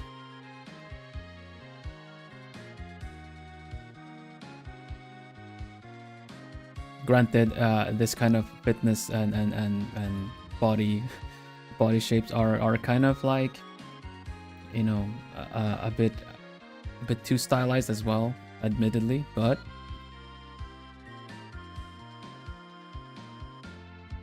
if it's gonna be there, you better indicate it. You better make it look proper. I will have some caramel tea later. I'm out of caramel syrup though. I used to have some caramel syrup for my coffee.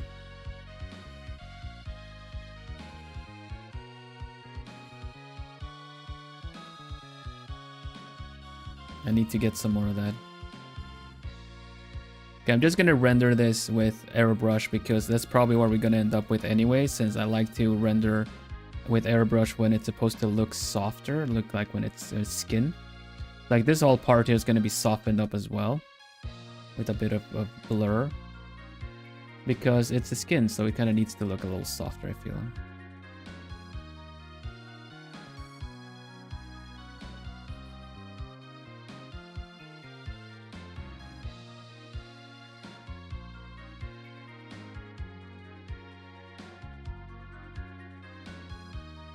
Hello, Ross. Welcome, welcome.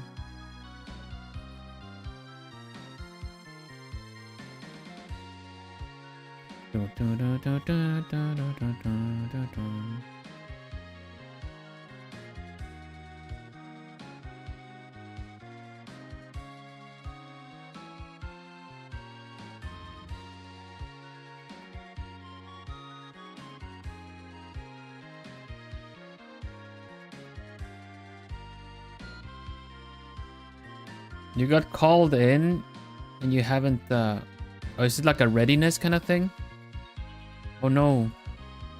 Hang in there, Citri.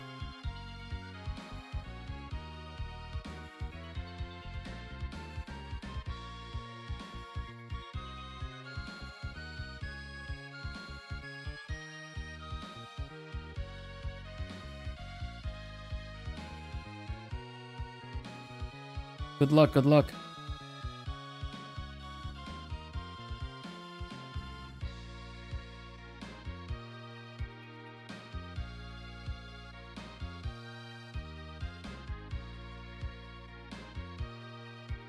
Okay.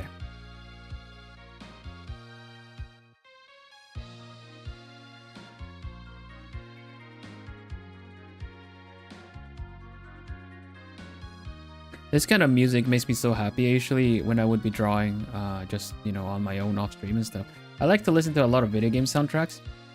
And when it comes to retro games, like the best way I've learned about retro games, like, you know, olden 16-bit times and stuff like that, is through the soundtracks and a lot of YouTube channels that have these kind of like top video game music of all time kind of thing, you know. And I've end up really liking those over a lot of modern games because it has the melody, you know, it has this kind of, they have a hummable trait to them, if that makes sense. Which you still have in some games, but other games you don't. A lot of, you know, electric guitars and a lot of like ambient sounds and music. But these kind of songs you could almost put lyrics onto, you know, in a way, if that makes sense. Like the melody is very singable as well.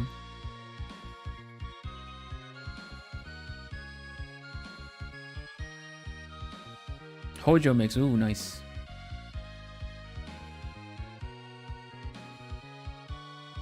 Yeah, I like to find out like different sound fonts and experience other games as well through their soundtrack. Because the music can make or break a game, I feel, you know.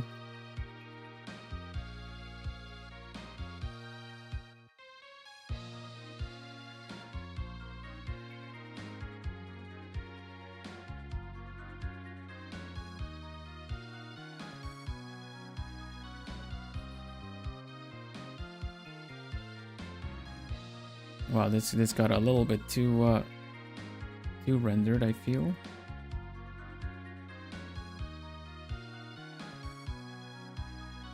There we go, that's fine, that's fine. And the dips.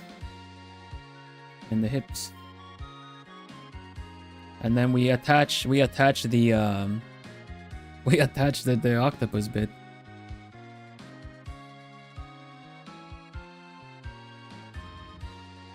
Shading is beautiful. Thank you very much.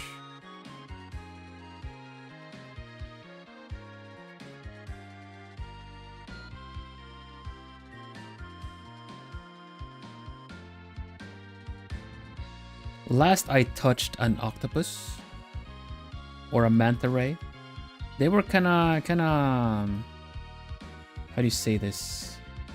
Had this kind of glossy, slimy trait to them, even though they look kind of matte and textured. I don't know if I'm going to be able to texture this properly, but we can at least give it this kind of glossiness to it.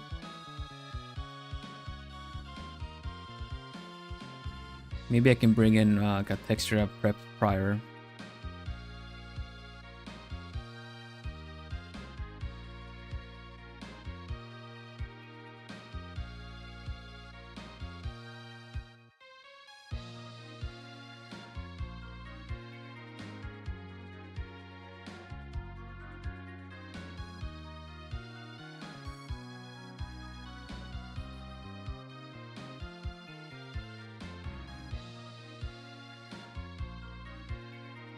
This kind of thing.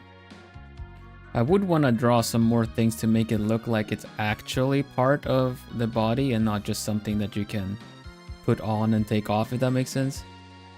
But like kind of like maybe shapes as well, you know? Like this.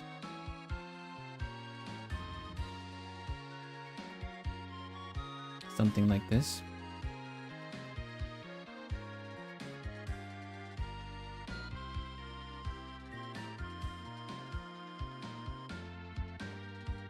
I think that sells the whole combination a little bit better.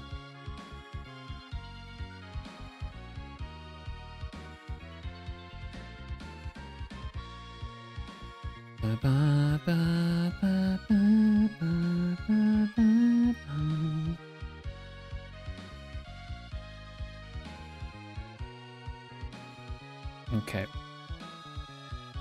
The hands, I suppose.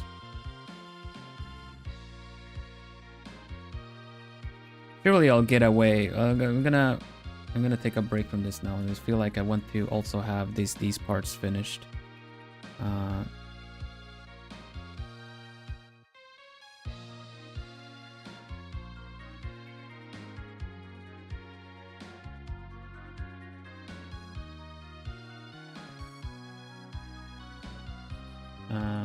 Hair on this side would be nice, I think. It also comes out on that side.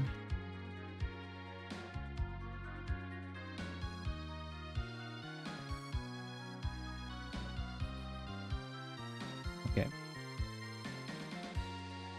The bonus only had... Yeah, okay, so the robe was actually supposed to go around like an arm or something.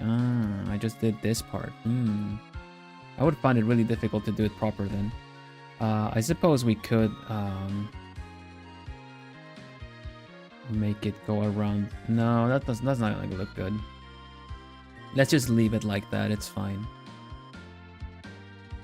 Now we're gonna save some time by rendering the hand. One hand and copying it over to the other side. Since we have light from the top, it's all fine. We can just like focus on the what light hits the fingers. All right, Caramel, thank you very much.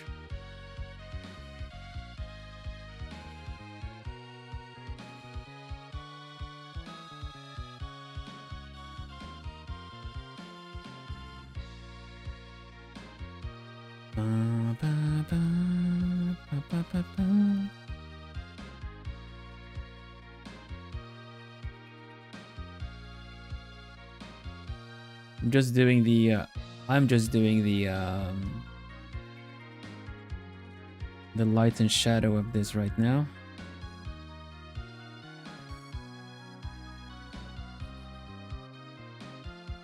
I think you see a bit of it here too, but that's about it. I really should do this on a separate layer because I'm just drawing on the same layer. It's kind of silly, but I'm already doing it, so.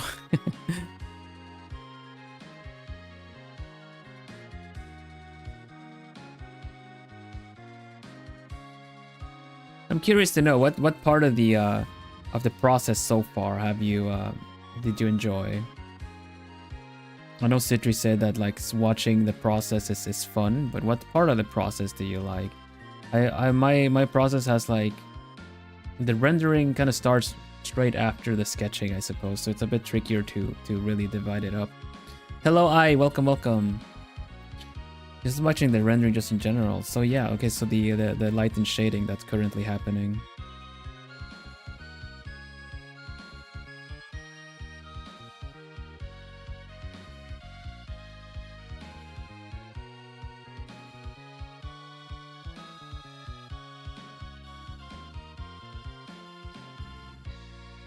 Da, da, da, da, da.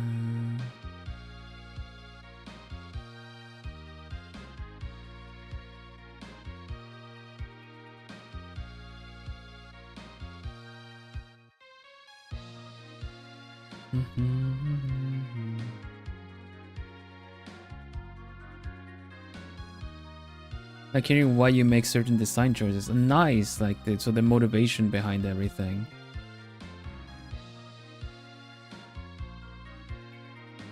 Yeah, I like to try to have that. I like to try to have motivate why I'm doing certain things. I think it's important to have a reason behind why you draw things a certain way, not just because, you know?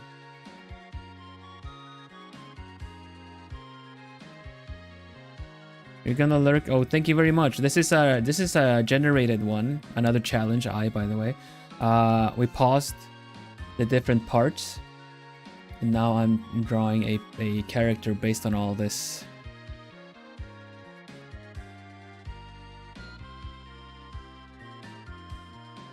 I'm not sure what I want to listen to this time.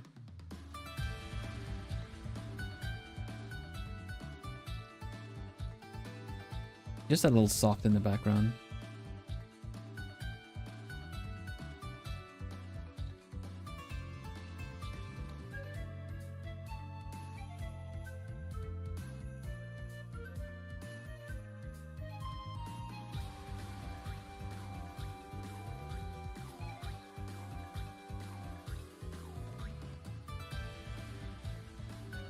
I'm really just referencing my hands here. I feel like if it's underwater creature might, you know, it's gonna look a little bit too rough if I just reference my man hands on this one, but if it's like it kind of with claws, it looks a bit more intimidating, I think, you know.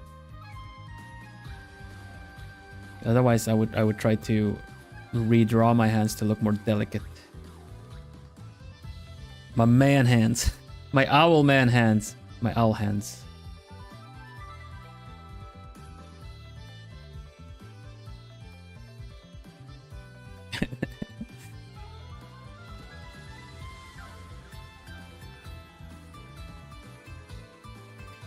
Let's copy this hand over to the other side and then continue rendering it after. The sooner you copy something one side to the other, the better chance it has to look unique once you get to it, because you will render it at different, you know, with different things in mind. So we're just leaving the hand there, making it a little bit bigger. I think I made it a little bit bigger, but yeah, we got the light on it pretty good. We gotta exaggerate the light a little bit more on this body.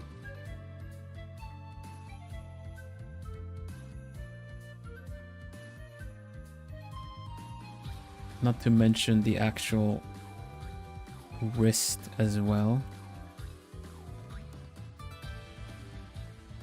Is it's kind of, I'm thinking about it, it's a bit interesting the fact that we could also do like lighting from below, because underwater lights, it just bounces everywhere really.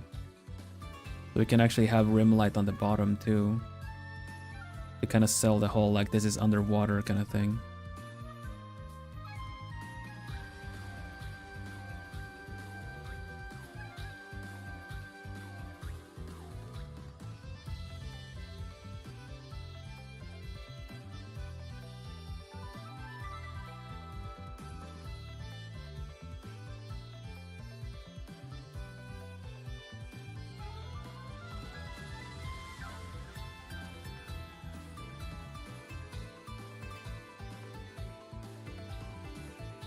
Okay, let's leave it there for now.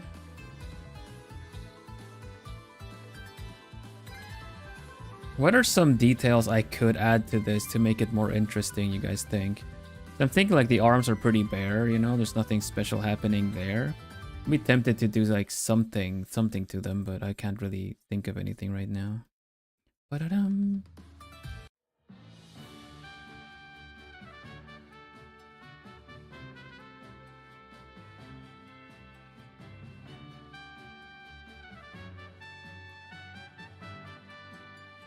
I just see the comment, my man hand. Yeah. I don't particularly think I have that big of hands, but the like knuckles are a bit pronounced. I mean, you guys have seen the shape of my hands on handcam stream. A bit difficult to make it look like smaller and delicate. Then again, I always wear gloves, don't I? Right there.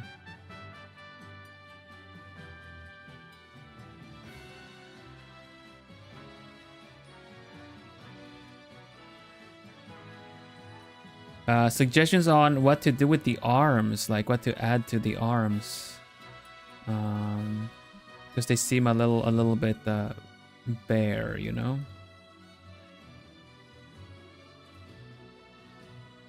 I could give it like not texture, but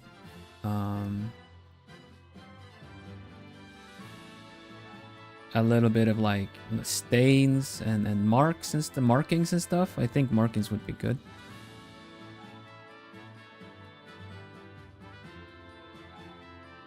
You could have a cloth, I guess so, like around the arms. Yeah, that's a good idea. Thank you. If I do it like that, then I can actually make it look very flowy behind her. Yeah, okay, I'm gonna try to do that. Tattoos is a good one too.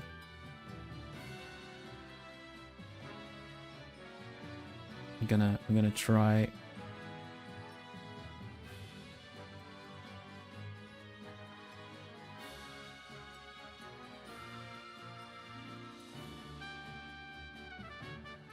This hand looks a bit wonky. This looks wrong. We're just gonna erase it and redraw it, I think. Maybe I'll just like copy and then repaste it to see which angle it's best on.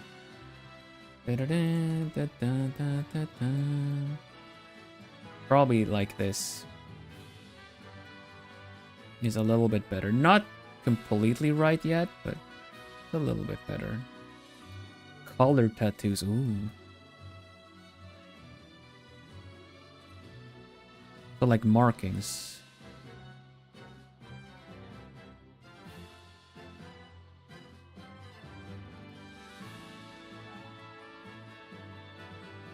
Kind of like magic. We're going for like Sea Witch, right? We're going for like Sea Witch, so let's try some markings and stuff.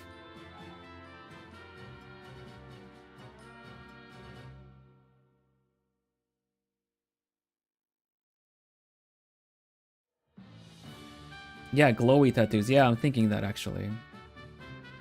Restore.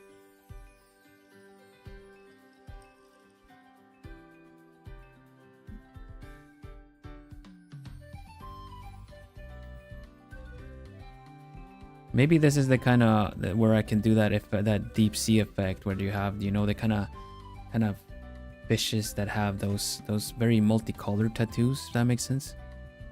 Not tattoos, but like markings.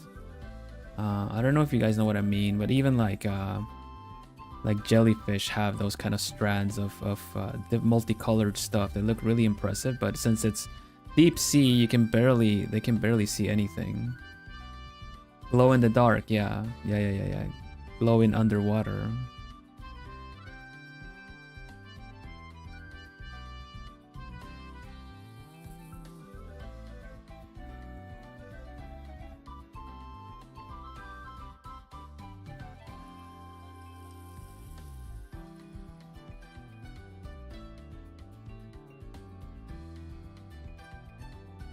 I think the arm looks a little bit better like this, but it's not really all there yet.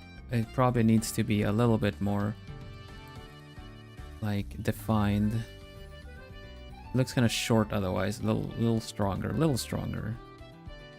Thank you for the hearts.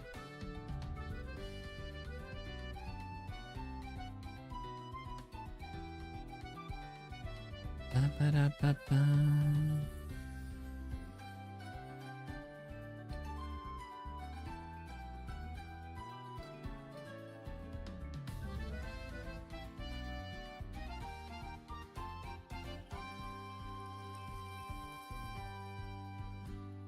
One goes back.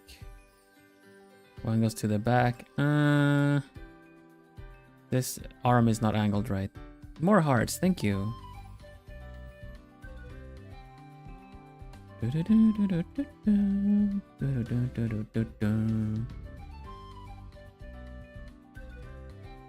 Let's put that there. Yosh. This could be a little softer.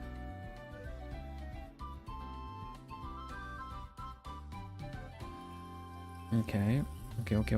This could also be this line can be a little softer too. Okay. All right then. I suppose let's see if we can get that that cloth in as well. This is a bit let that kind of come out here and here. So many hearts. Yeah, I can see them fluttering. It's so cute. I don't want to ever turn off the feature of seeing like live reactions. I think this is really cute.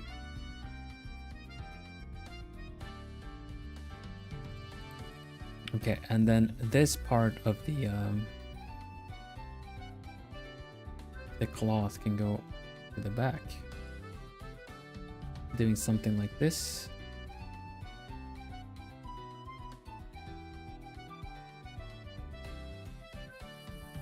If you guys think this works, I think it's tangenting with the top though. That doesn't work at all. Okay, what shape does work though? Probably something like this.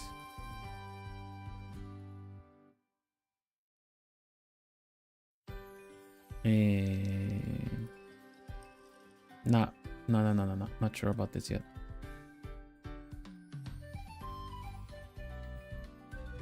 It's the whole thing of it having to go to the back to do something. I'm not sure what it could do. It could do something like this. Oh yes! Look at that. Look at that curve though. Okay, so it comes out here, then goes to the back.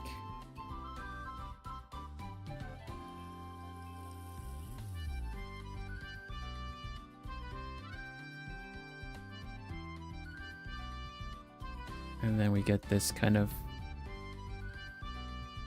a couple of bends in this.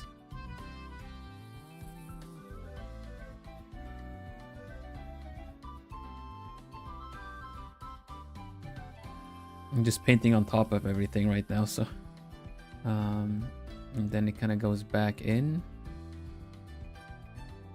to the back, around here, and back up to the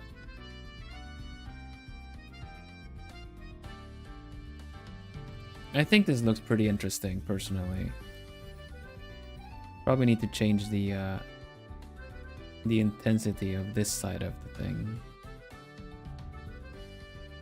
Maybe make it smaller because I don't want it to intrude on the hair. But something like this, I guess. We'll see if it tangents in or anything. I feel like it is tangenting. It's messing with things a little bit. But not too bad, not too bad. Okay, okay. Let's leave that as concept. And I don't know. I think we need to define a little bit more what's happening around her in the background and stuff. And then we can maybe get some color in as well. Like just general ideas and indications of everything. Because the picture is so generally kind of missing a lot of stuff. Let's copy and paste this and just get rid of the sketchiness around her. We can actually get some shapes in there. Oh, erasing parts of her. There you go.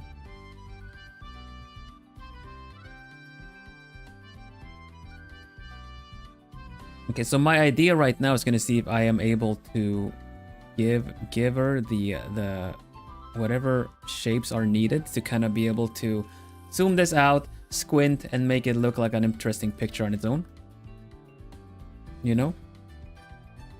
And then if we want to give it some more cool details, we can, you know, zoom in and start giving some good details in here and there.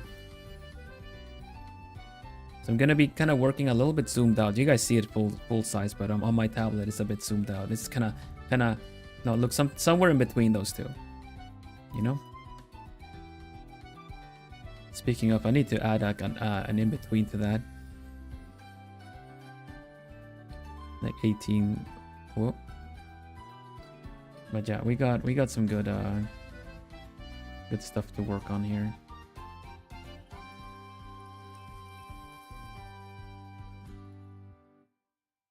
Starting to look awesome. Thank you. We actually got here. Let me save. Ba-da-dum. Siren challenge.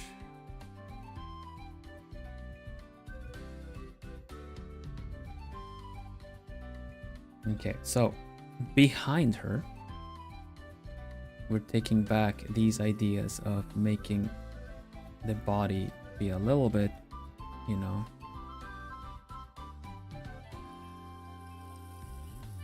a little bit spread out.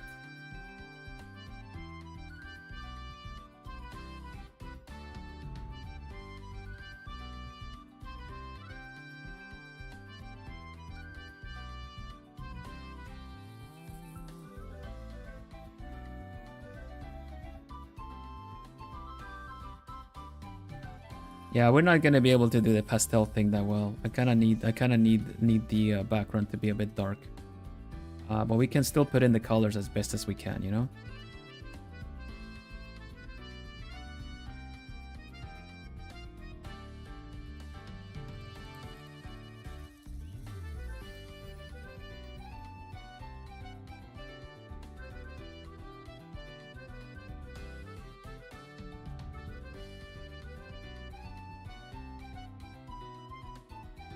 This kind of thing.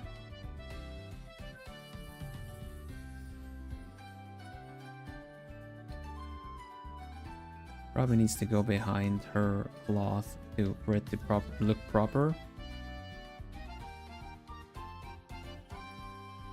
Because if we blur this, it's gonna fit right into the background.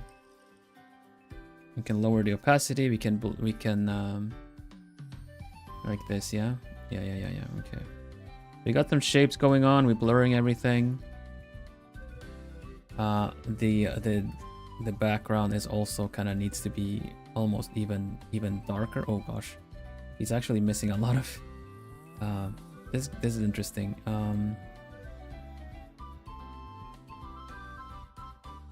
Yeah.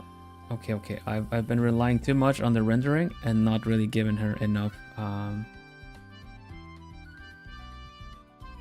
yeah, okay.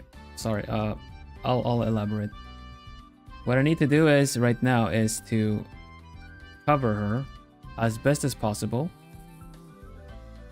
in this color, because there's a lot of gaps everywhere. Look, let me show you what I mean. Let me show you the mega, because I've just been drawing on top of the background right now. So some parts that are gray, that are the same gray as the background, I haven't actually filled in. So if I do this,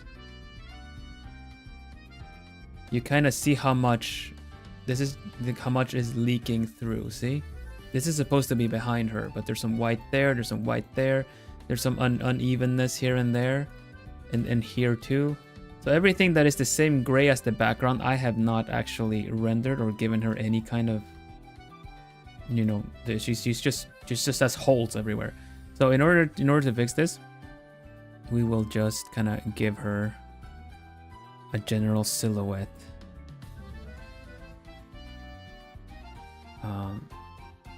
And then change the color to the gray of the background, and then put this at the bottom.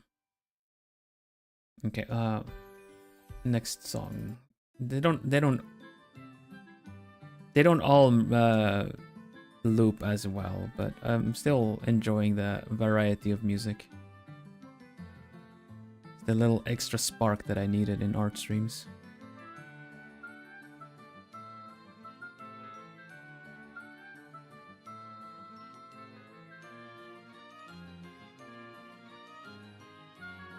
Okay, so with this, yeah, we just turn this into the same gray as the background and put it at the underneath everything and just merge. Good. Good. Then that means we can turn the background dark if we want to. Yeah, nice. We don't really want to do that though, because we're gonna have the effect of like rays of sunlight coming in. Oh, this needs to be in a separate one.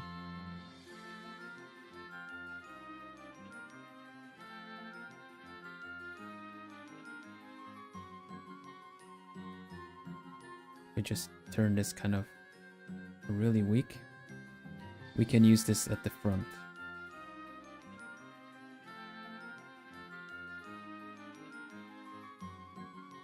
All right. We got this. I think we might be able to do this.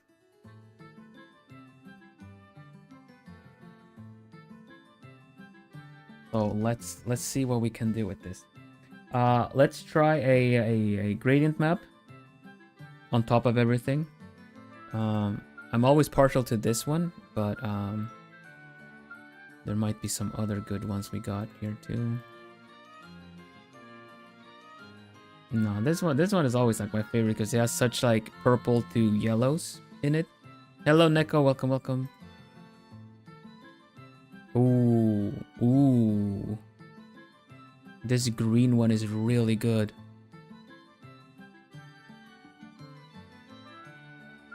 Yeah, this one is gonna be pretty cool. Because it's supposed to be underwater, right? Eerie green, yeah. We turn it. Ooh. Right. Okay. Let's see what kind of colors we can get in here, okay? We were supposed to do these are excerpts from the gradient maps, all good. How are you doing, Neko? Start getting some of these colors we're supposed to use.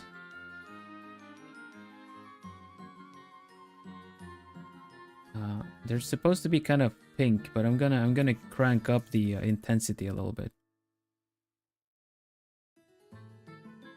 The hair is already supposed to be mint, and the body's supposed to be kind of grayish anyway, so we get away with this actually. We do get away with just using the gradient map. We might want to put the cloth, give the cloth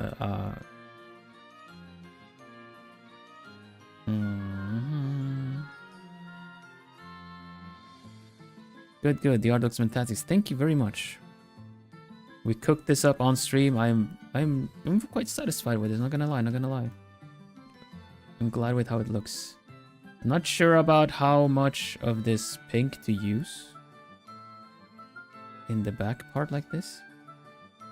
Yeah, actually, we're just gonna grab this and separately use it for the back part. Oh, no, we can't do that. Never mind. Never mind. I thought we could, but we can't. Oh. Very salmon colors. We're gonna tone them down a little bit and we're gonna make her eyes glow. We just need to have the pink represented. I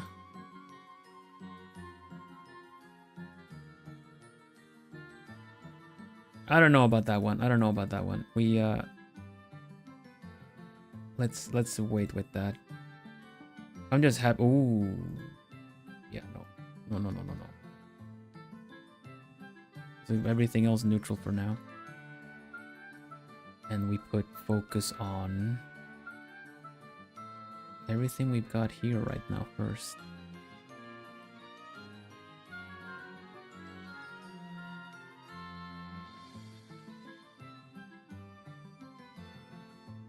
Like you said, eerie green, right? How about if we kind of add some more shading here and there with the same eerie green? Oops, that's not what I wanted to do. I want to use this.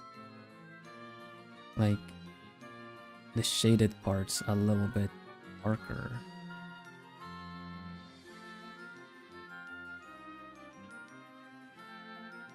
A bit too dark. I don't want to have it that dark. I just want a little bit extra darker on certain parts. Gonna help give it more shape.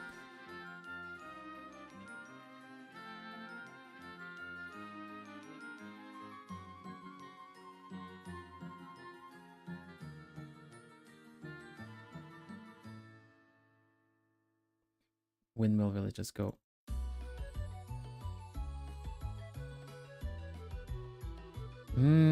It's messing a little bit with the face. I didn't mean for it to mess with the face so much. Alright then. What happens if we bring in a little bit of effect?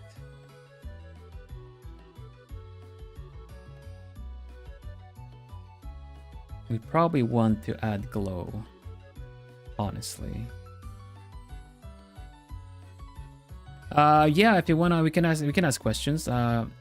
If it's I don't mind. You can go ahead and ask questions.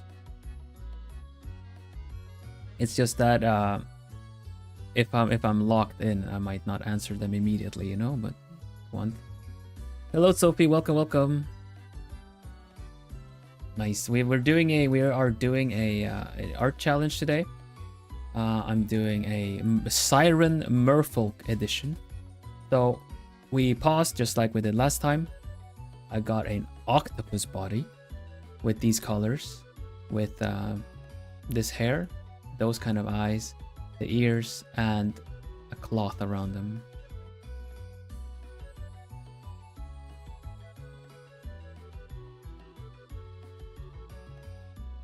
And we are gonna add a little bit of glow to this.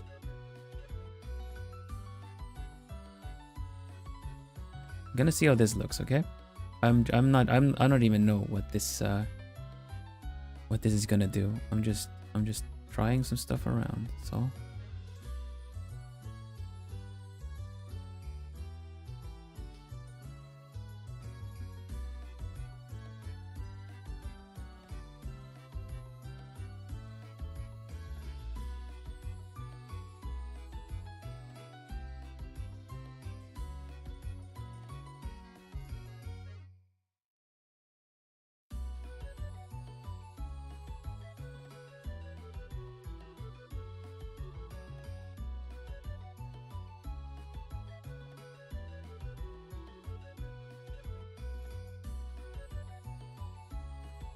Oh.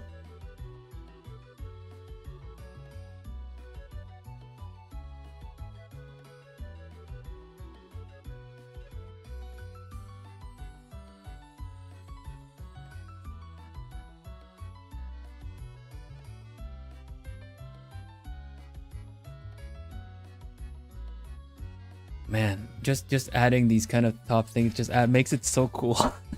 I'm so happy with this.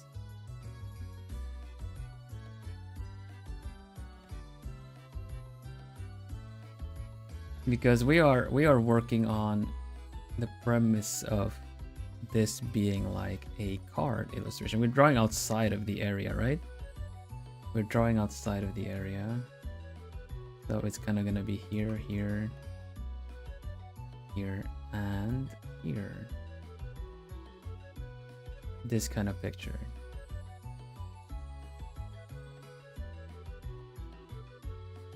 Pretty cool, pretty cool. I'm really happy with this.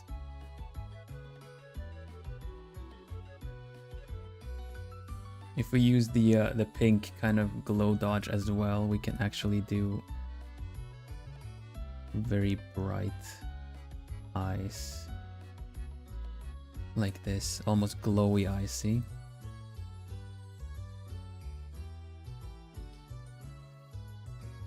If we smudge them, it also gives this kind of like really, ooh, that looks creepy. Actually, gave me chills when I looked at it at the small picture. Okay, this is a keeper. This is a keeper effect kind of thing, you know?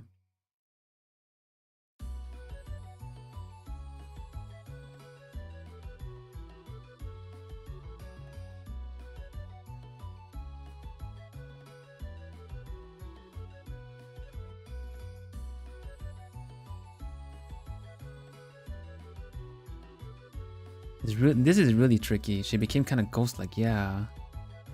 I believe that is the kind of effect you get with underwater stuff like this. Well, I think the base is really there now. I definitely think the base is there. Let's save. Because I feel like I can just draw on top of this now. And give some extra little details here and there. Some might call this finished, but I feel like this is the base. This is the base we can build on with all the colors, so I can color sample around it a bit better. So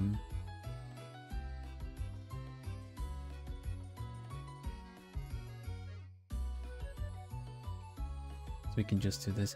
Let's see, I got a question. Any shading tips for art like this? I would say if you're doing it grayscale, start with a mid-range gray and then work with, you know, lighter or lower. I can't really give you a proper practical example right now, but let's see. If I were to try, let me try something. Usually when I draw like a picture here, I already have it set to a specific like kind of mid-range gray, right? So and then I already have selected certain like that I tend to use from a palette, different grays as well. So if this is the gray I'm using, I will have 2 steps lower and 2 steps brighter, and start using these, giving something shape. Like I'm color sampling that. Then I'm gonna use this color we already have, using the darker one, using the second to brightest one, and the brightest one.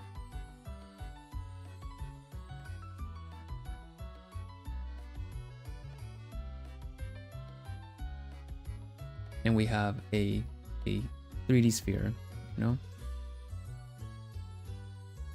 You don't have to be using full white because, you know, in comparison, right? In comparison, this is what full white looks like. And this is what full black looks like. Look, there's quite a lot of shading going between the darkest one that I use and the full black one, and the brightest one to the full white one. But it still looks well represented, see? Speaking of spheres, we should do some bubbles once we're done with some of the effects here.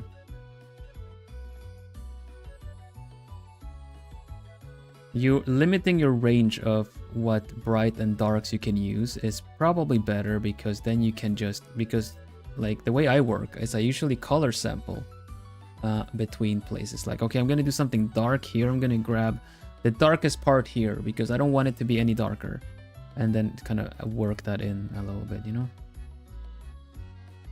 really quick tip for this point, really, because I do weekend streams are probably going to be more for the art tips and tricks and stuff like that, you know. But I don't mind. If it still doesn't really answer your question, you're welcome back again when I do the weekend the Q&A art bit.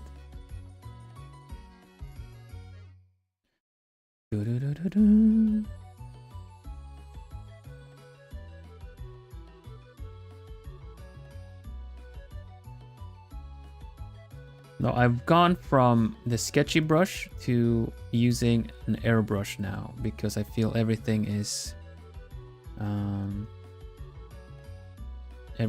pretty well rendered.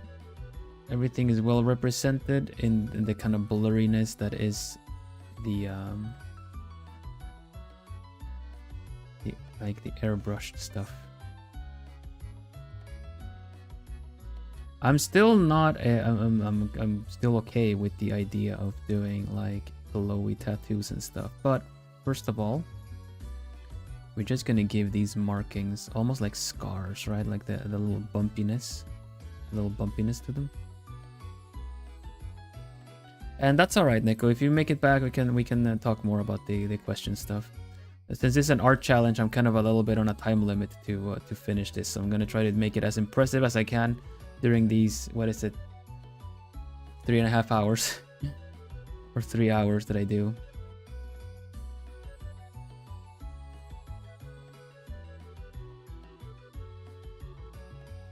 That's also kind of a fun little thing to do, really. Try to, you know, not overwork details because I want to have something presentable at the end of the stream, so then you kind of just do kind of what we need to get something we can post later.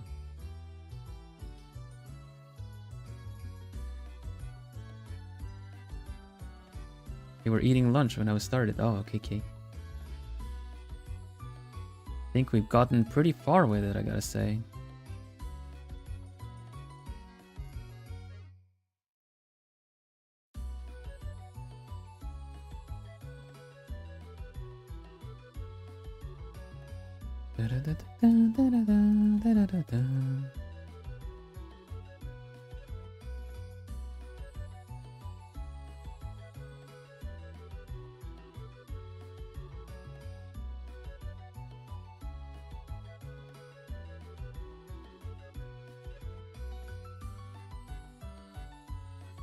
I really like what the gradient map has done with the colors. You know, everything that wasn't, you know, kind of lit up got a little bit of a shade, like a gray tone on it, which is really nice, actually.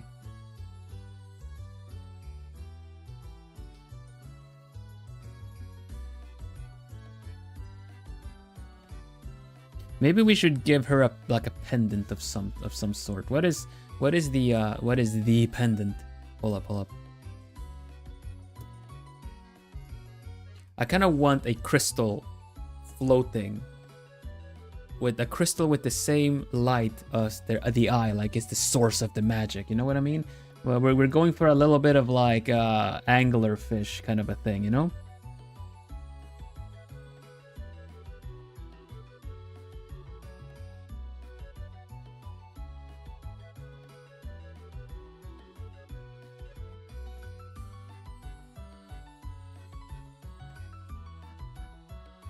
I think that would be a good detail to put like here somewhere, like a jewel. Yeah, like a jewel. I don't know if it's just gonna be like a let me kind of draw it kind of roughly. We're talking kind of like here, right? Something here, and then with the actual being kind of like this, like it's, you know, kind of lifted, hovering like that. Something like this. Rose quartz, that'd be pretty cool. It's gonna be glowing anyway, but let's see. Rose quartz. Rose quartz. Yeah, it's very pink. Yeah, nice. Okay. Let's do this. I'm gonna use the eye as a reference. Let's make this a bit. Okay. I'm gonna need to draw the jewel. probably is gonna be this kind of thing. Classic kind of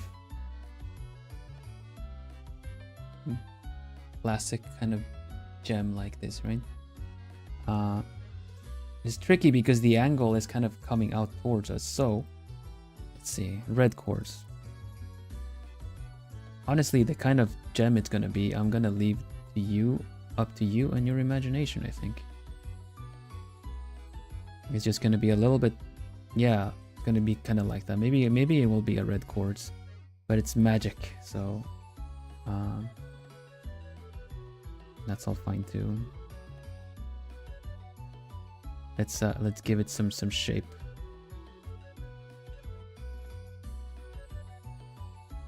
All right, brighter rose here, darker there.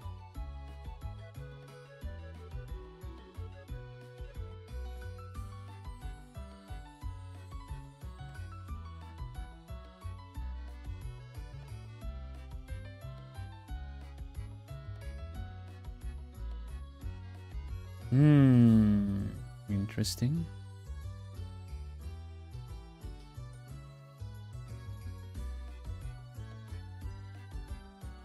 Similar thing to my gem, I guess so. I mean, mine is also kind of magic. It's just not very pink.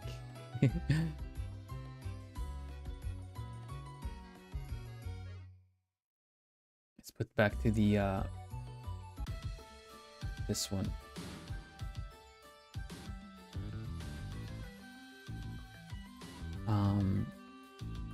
Because it should be getting some light from above, I think I'm just gonna grab the brightest part we have here and use it. This rainbow hit. Oh, that's gonna be really tricky. That'll be cool though. You mean, oh, that's actually a pretty good idea. The fact that if it gets hit with something, it would cast a little bit of a rainbow. Ooh. I think, I don't know, I think I might, for the sake of simplicity, I think I'll make that it kind of has this kind of, it also puts light on the surrounding parts, you know? So we'll just, but it's really cool, honestly. If I had a little bit more time, I might have gone for that actually. That's a pretty good idea. Really have like cast light on it and then kind of have a prism effect underneath.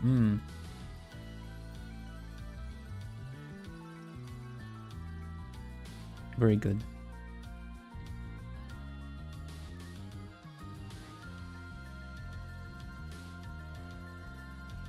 And just keep it getting smaller by the minute. But yeah, we're gonna give it like a little holder of sorts. Something like this. Do the shading after.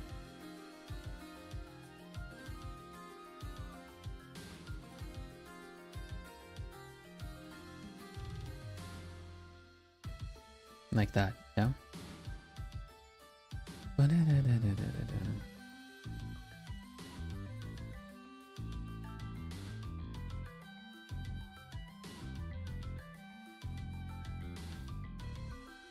There we go.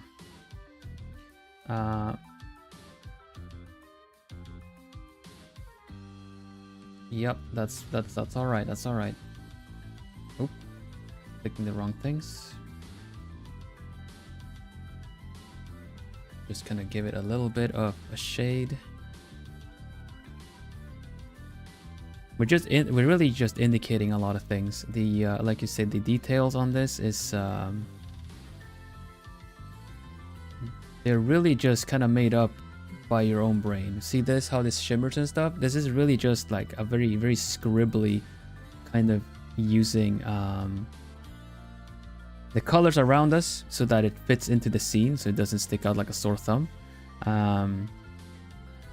But it's also really your brain accepting it being there, because you look at those lines here. They're very sketchy, they're very unpolished, they're in the background, you know? But you accept them because they're as a part of a whole. You don't see them, like, you know, I zoom out, I do blah, blah, blah, this, and you don't even think about it. Now you are, because I told you about them. But yeah, that's kind of the the effect of it all being like part of a whole. If you draw for something that is like part of a whole, you don't you get away with some things like that.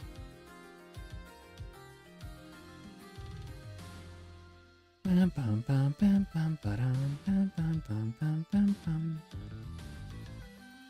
can actually use these lines that I did for the actual collar, I think.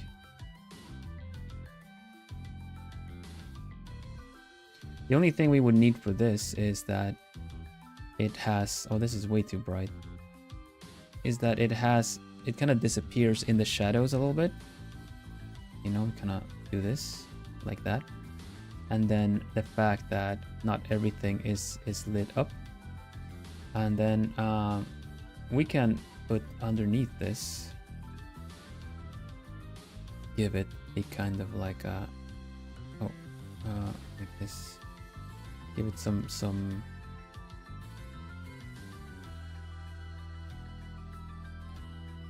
put some shadow underneath it to kind of give the idea that it is floating over the body.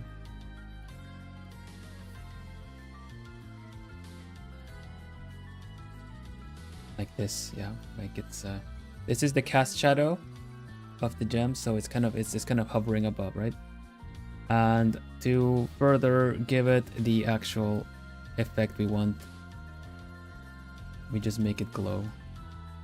And with its glow, it's gonna cast glow on some things around it too.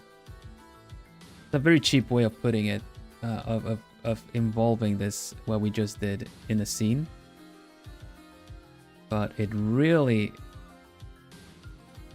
puts it there when everything else around it is also lit up, you know? We're gonna see how far we can take this. There you go. Look at that. Look at that little lighting on the chin. That's so good. We do this, and we also do on the collarbones. The collarbones are probably very noticeable like that.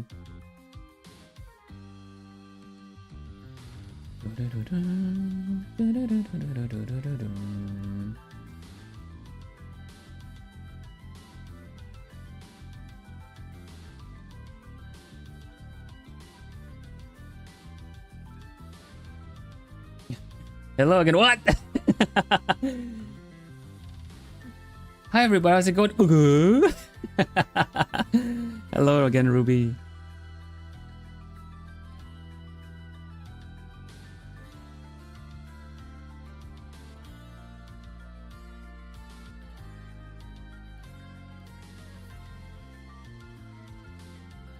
I'm just seeing how far I can take this this lighting. Oh yes, the lips. Woo! Let me know if it's too much. I'm just kind of like, we're talking about gems. Yeah, this one, the specific one we were thinking about. You know, there's a lot of features you can do to a gem, and the fact that if it is cast light, some gems work like prisms, so you kind of they split up the light into what could be like a rainbow effect, which would be a really cool thing to incorporate. I just don't have the time for it right now.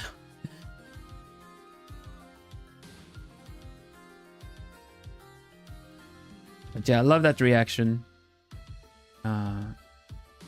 Thank you very much for that.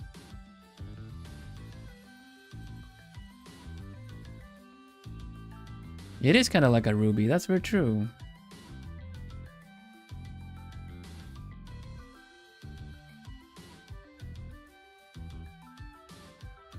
Yeah, that was the idea. I felt like the center of the picture did not really have a lot of interesting things happening, and the eyes just started glowing now. So I feel like, what about we give it the same kind of idea, effect like the eyes do, you know?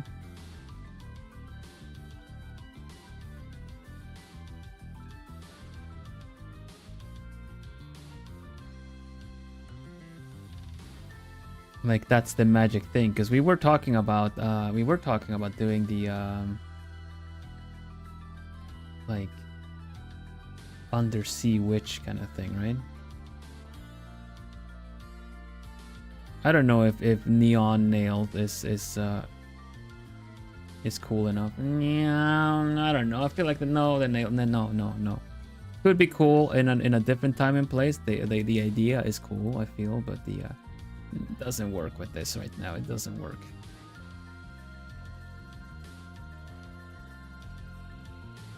Lighting to the eyebrows. Oh, like there you go. Doesn't look bad. But no, we're not gonna do that. I like this kind of ghostly effect. This is too much.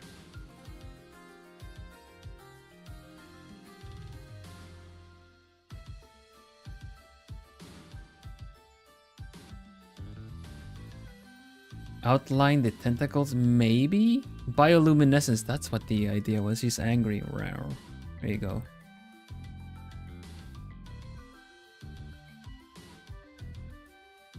The whole glow effect that I've given it is also kind of not really fully correct. I'm just kind of, you know, I'm cheating a little bit, adding some cool effects and stuff, but yeah.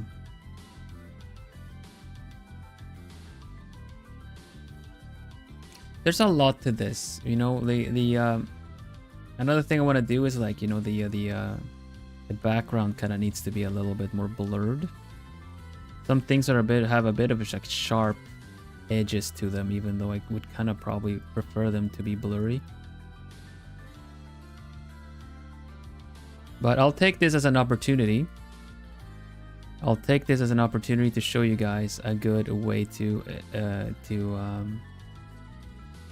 how do you say, elevate your portraits a little bit as finishing touches, because the finishing touches in a picture are very important as well. I would say just as important as the picture itself, but they are very important regardless. You know, they what you do with some blurs, what you do with some like added lighting and stuff like that.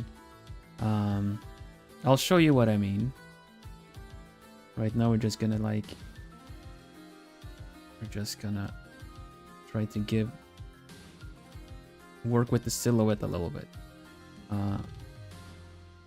because there's some things that kind of need to be defined a little bit better. Where is this cloth going? Where is it coming from, you know?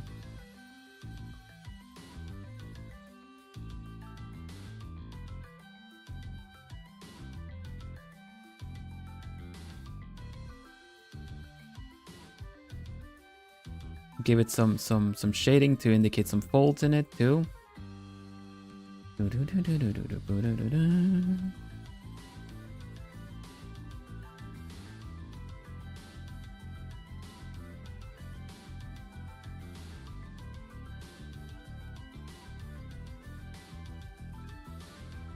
Minimal folds for this one, because it kind of, the shape sells it as it is.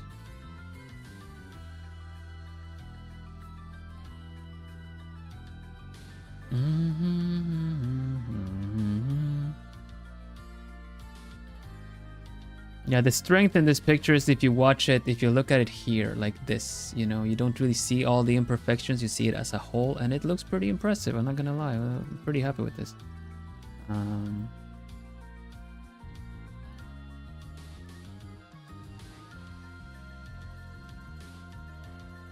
Thank you, Nani. She's Ursula's daughter. Night. Wait, thank you. We were kind of talking about the sea witch.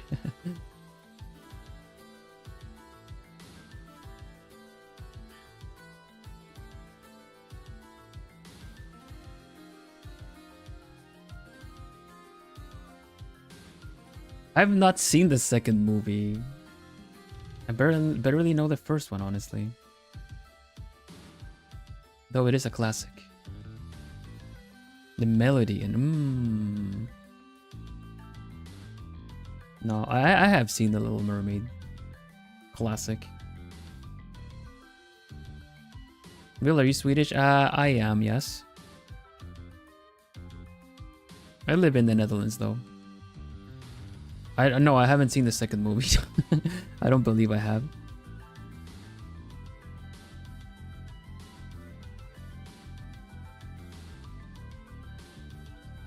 I knew it. How so?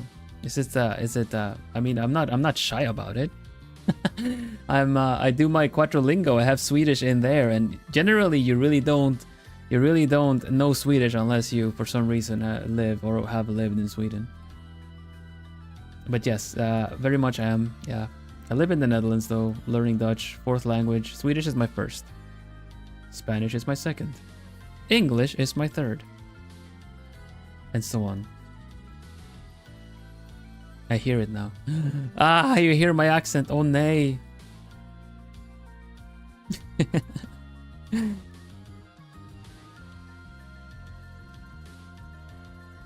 4 languages that I would say I can communicate with somewhat confidently. I've studied others, but I don't really know them. I can't, not to defend myself.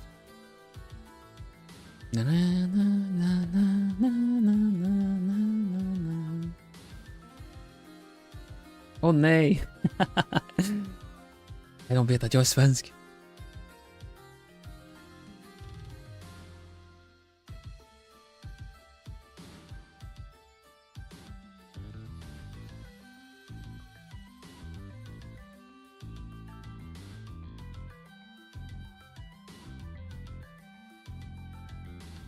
Japanese is interesting. I've studied some Japanese as well, but yeah, I can't really speak it.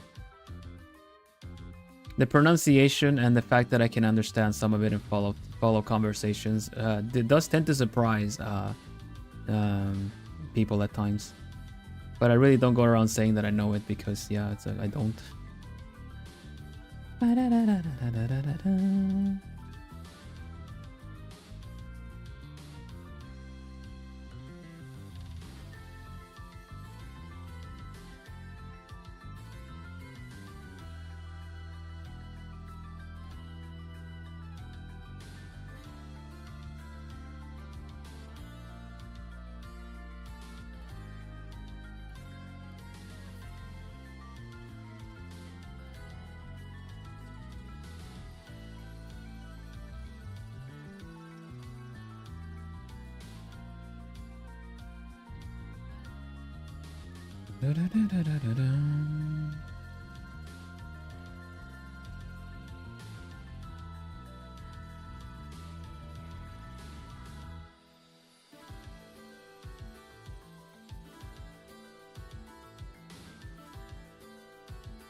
Oh, nope. Sorry. I was too focused. Any language learning tips? I don't really know because I learned languages like most of my life. Obviously, like the classic one is just practicing a lot, and maybe a language that you have more that you have use of, because it generally is exposure is where the practice comes from, right? I've heard from other people that they just I think at some point I knew some people that moved to Australia for a couple of years or something, and they were really not that good at English, really, but they just went for the adventure, and they kind of had to learn the language while like learning the hard way, you know. So in a sense, the exposure is what will really help you master it.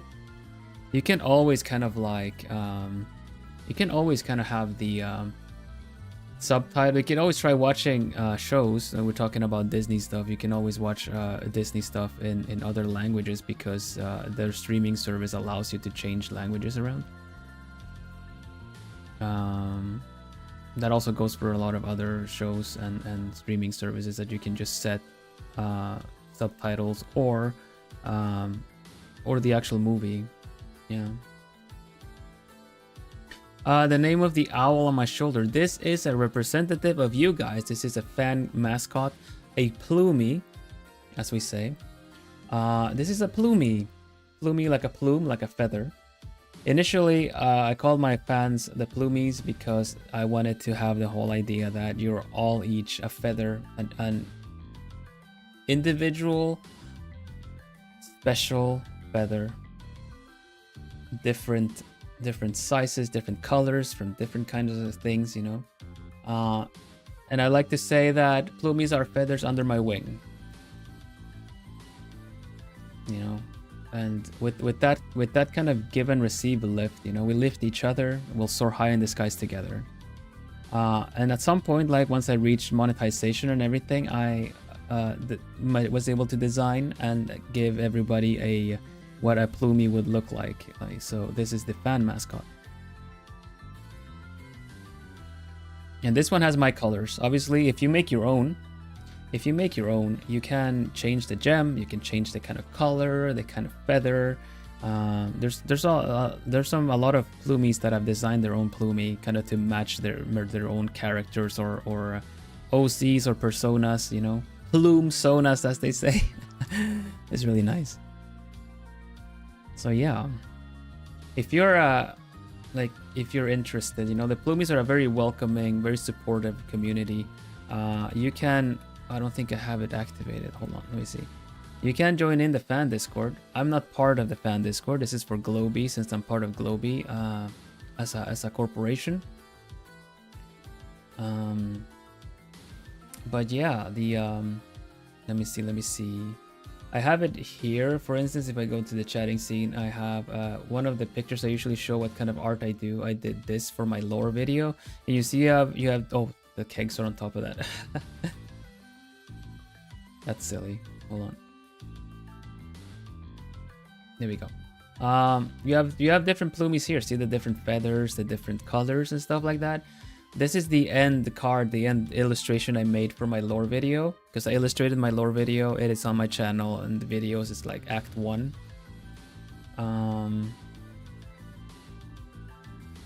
And this is basically, you know, there's so many plumies, you know. You can have a ruby for sure, yeah, a red gem, maybe with a matching red feather, or a red plumage on the body. Yeah, that's is that one a pearl? Let me see. The bottom right one is this very pearl colored. It has like a drop shaped gem, but it's kind of pink.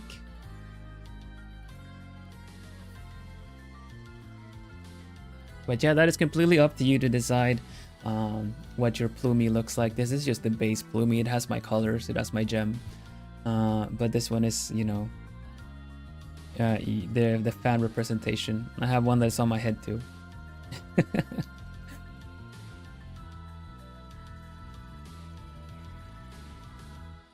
Welcome, Bona.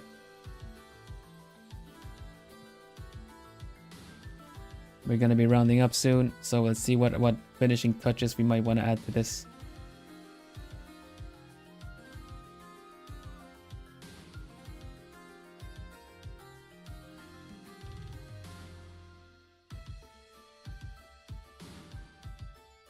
The pixel one, and yeah, you know what? There was a plumie that made me a Stardew Valley mod, where the Yuminos, the Juminos, the little sprite in Stardew Valley get replaced with plumies, and that is the pixel plumie that what they look like in the game Stardew Valley. It's really cute.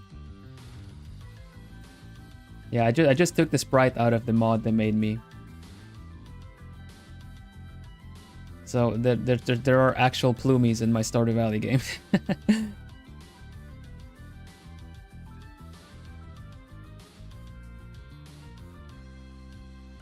The mod was made for me specifically, but maybe they have posted it somewhere to download too. It's really cute. I think maybe in the fan Discord you can ask about it. There you go. I don't know if you use Discord or if you have Discord, but that is you can find your way to build study, which is my part of that. And while I'm not there, the moderators are part of that. And the other plumies you'll see on stream are part of there too. A lot of them are, at least. And there are fan projects. There's, like, you know, chats you can exchange with each other. Sometimes, like last month, was it last month?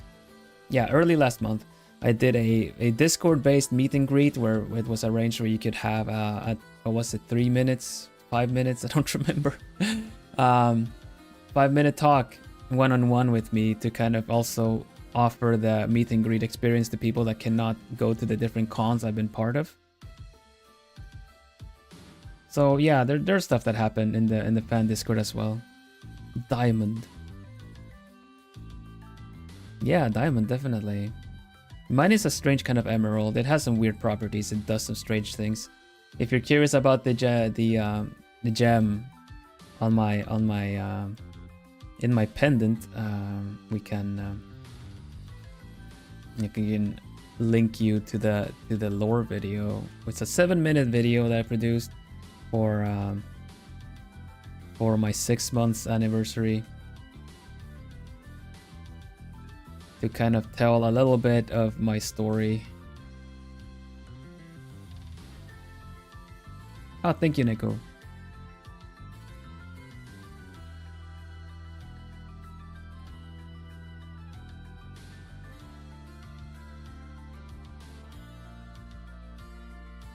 Okay, we're just gonna add some strands to this too. Wait, when I asked about the hip bones, Miri, you said you gave them hip bones. So are you drawing one too this time?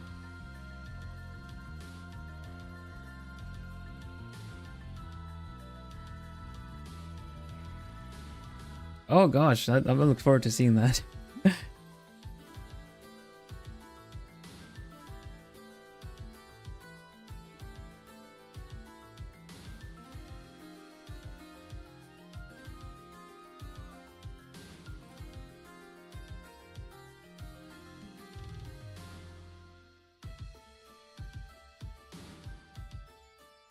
Yeah, that's probably because Mary's drawing too. It's gonna be interesting to see. You can probably catch the picture posted on the fan Discord or Twitter later.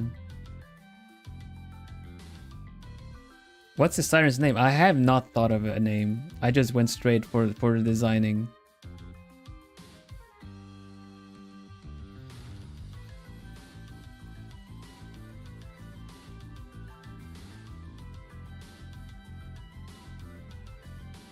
Listening to you but drawing at the same time. Nice. Ooh.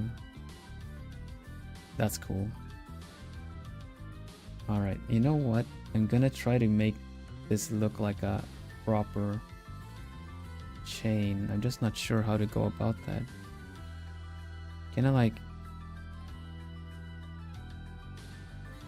just go zigzag like that? That might actually work. Zigzag, zigzag, zigzag. Yeah, it actually works. Okay. I don't know. You guys, do you have a suggestion? Maybe based off of the gem or something? Rose comes to mind.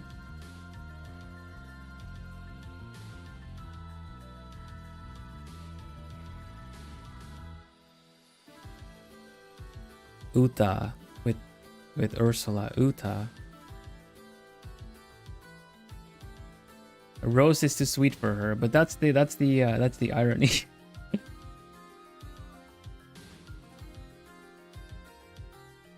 Okay, we're nearing the end of the stream. I do want to add one more effect to this. We did that to Temgiro last time. And that is a foreground element. All right, so I'm gonna show you how to elevate your portraits a little bit. Okay. First, I think we need to save this. We need to save export.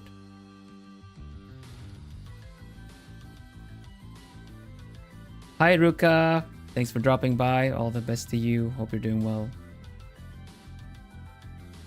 Let's crop this. Let's save this.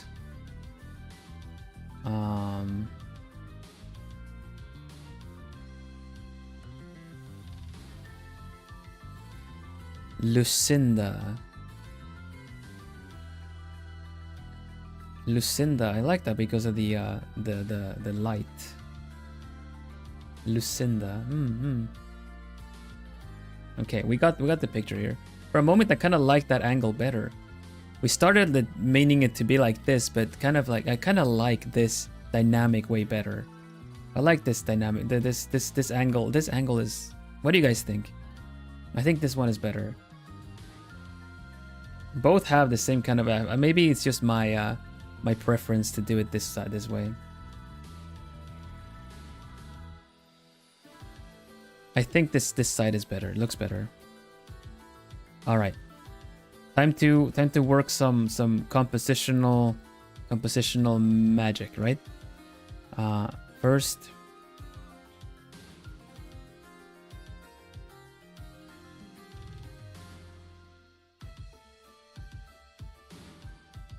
we put some lighting on the tentacles like that. Okay.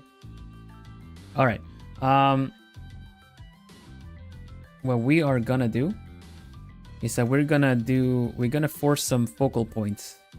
We're gonna make it look like, you know, there's like a little bit more blurry to the back and bring out the face and stuff like that. I'm gonna do it extreme wise, so you guys maybe can learn or see something you can do with this. But basically, I have this. This is just one image. This is one image turning on and off. See, and we're gonna blur it. We're gonna blur it quite a lot. You see how blurry everything is now?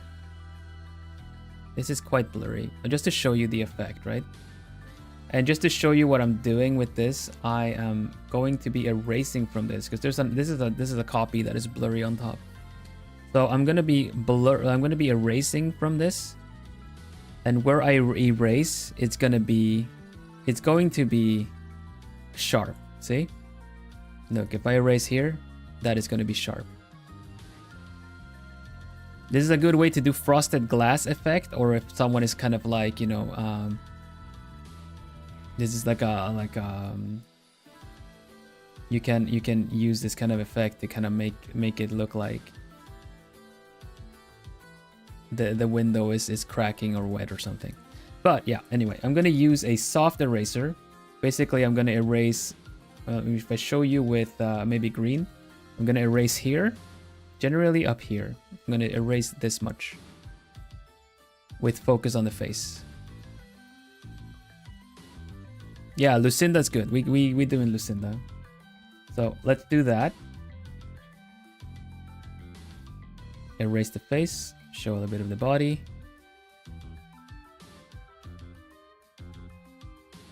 There you go. And then everything else is a little blurry. It brings out the face a little bit more, the jewel. And then everything here is blurry.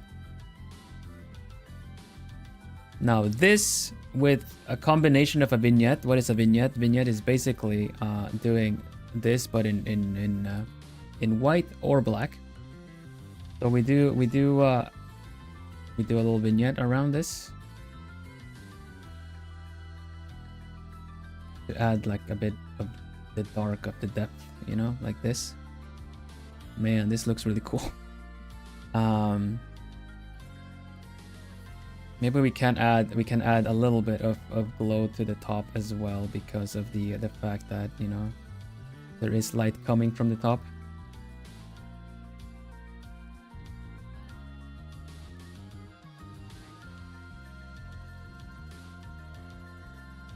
Like this.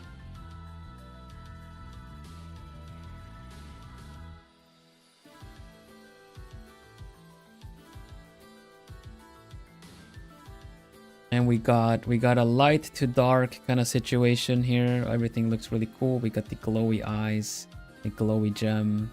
The fingers are really not detailed at all, but the fact that we made that part of the no, I made this today, Neko. This is completely today. I think this is pretty cool. Pretty cool. A cool effect you can get from this. One last thing we need to add to this. And that's sadly something I'm not very good at drawing. Bubbles. How the heck does one draw bubbles?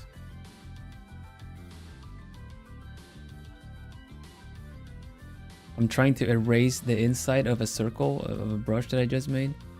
I guess like this. Wait, the light is from above. Okay. Maybe like this. When are you ending the stream? In momentarily. I should be ending it now, really, but I kind of like... Yeah, that is a bubble. That's a bubble. Okay. How do I draw a bubble? Tell me. You guys should know this. Okay, time to copy paste that bubble everywhere now.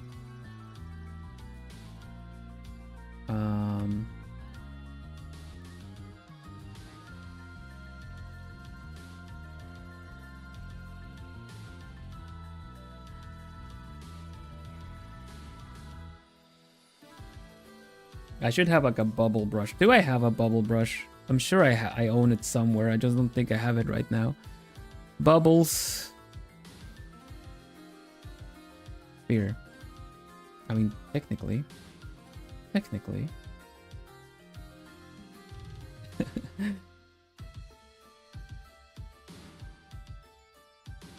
Oh, okay. This is how it goes. I have a bubble brush. Look at that. I think it's cooler if I do it myself, though. You draw it with a bubble brush, duh. But like, I do have a bubble brush. Look at that. I'm gonna do the sound effect.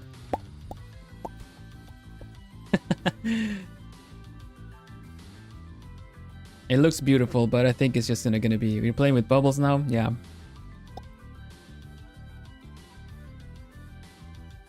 But I think in order to make it look like part of my actual picture, I think I should just keep the ones I have.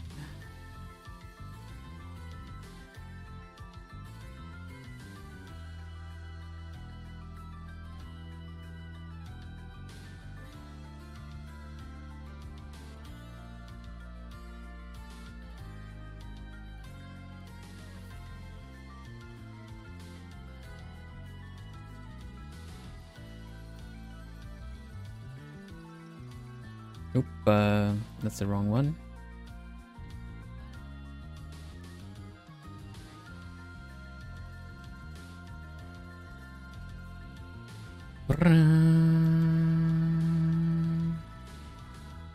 Thanks for the hearts. Thank you.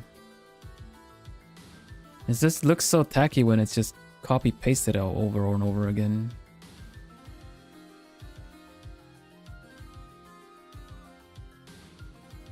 But you know what? That's completely fine, honestly.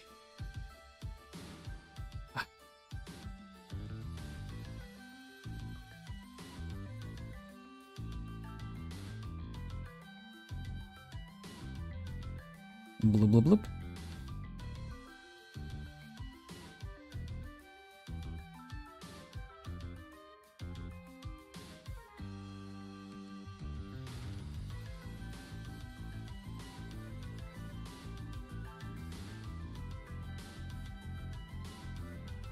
No one is any the wiser. And then we just honestly,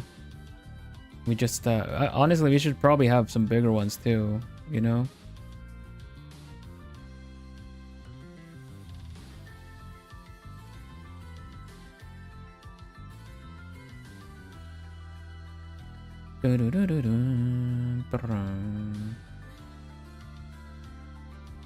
Blub.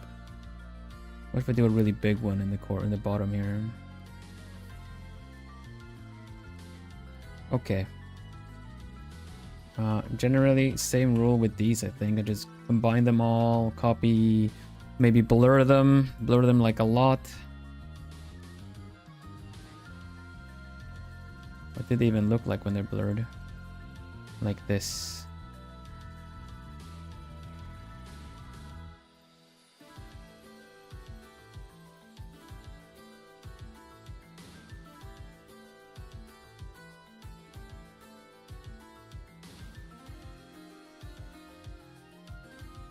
There we go. I think this is good. It's very blub blub blub.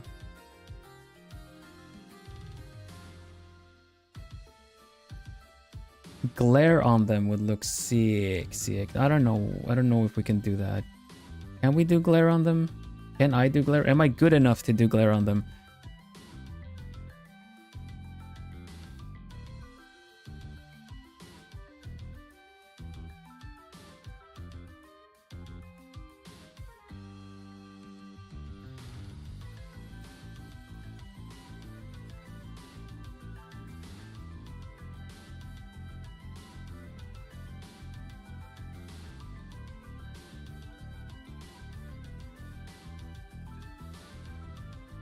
Ba-da-da-dum.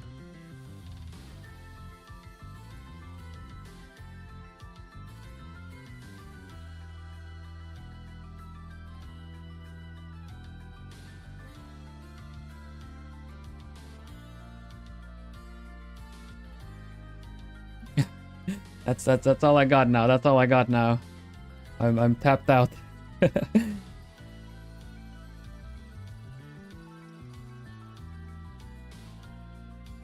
All right, let's sign this, I think. But for like a three something, what is it? 2:30. 3 hour pictures. Not bad, not bad.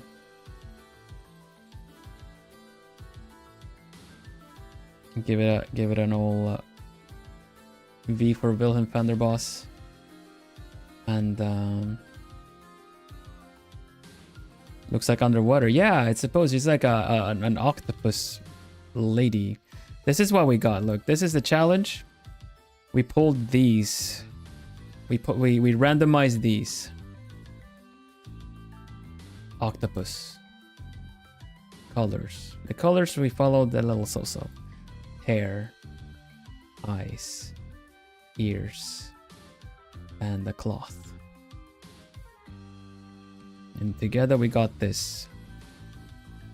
Her post says rar as you just fell in the water. Like ooh, and she just kind of like startled. And for the brief moment that you actually on your way up, you're just kind of like, ha, kind of like rar, you know?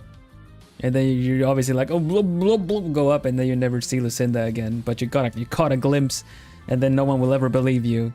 But she did the whole like, it's almost like pistol hands, you know? But she's kind of like, arr. Boo. There you go. V for Vil. Let's give her a. How do you do a cool like flourish L? There you go. Okay, let's do it like that. Let's see if I can do a Lucinda, eh? Lucinda. No, that doesn't look nice. We'll do it like this. Ooh. Need to do that. What? That I like that. Lu. Then.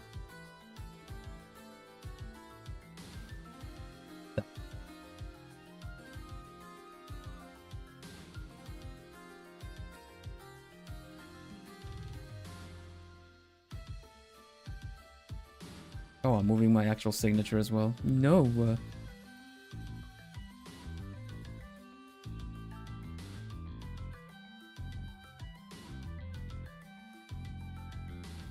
Yeah, she sees your scared face, she goes boo.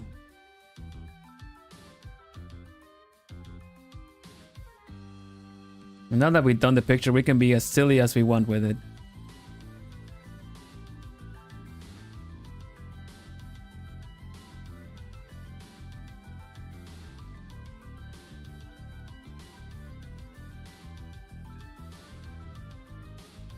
Boo.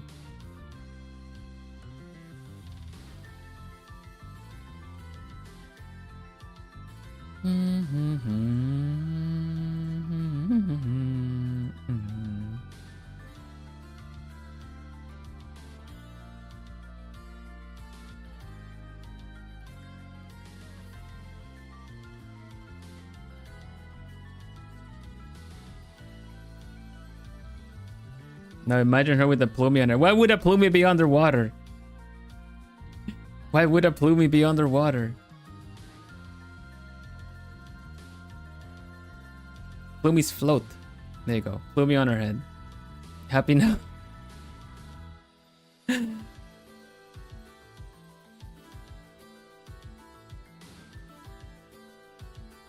Scared. Hello, Anna.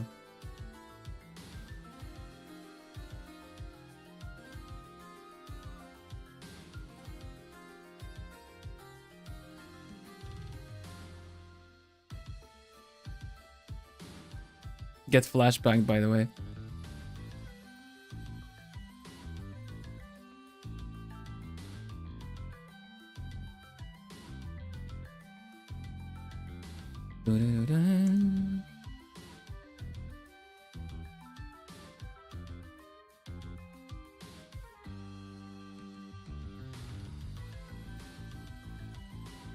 What if there's a mermaid plumie?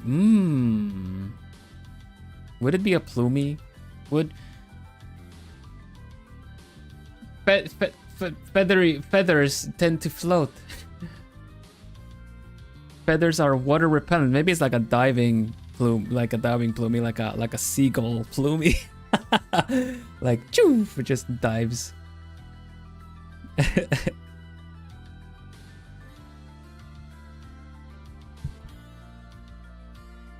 A seagull plumie.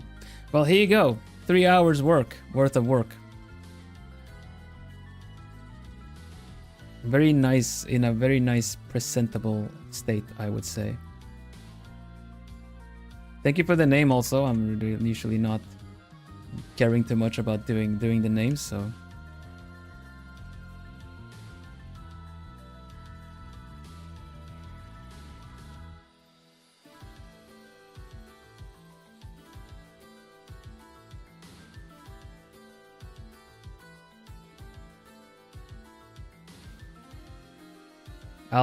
I'll sign it. I will sign it with my sigil that I always use. Archimedes sigil.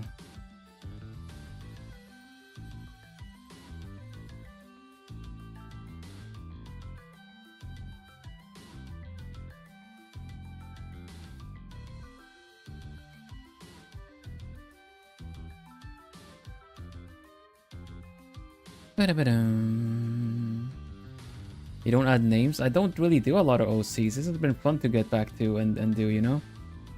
And I'll also sign it for the sake of writing my signature because I like doing that.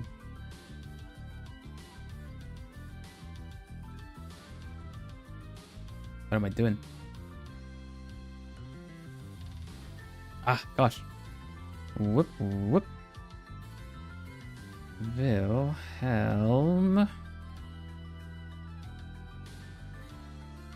Oh. Vanderbos.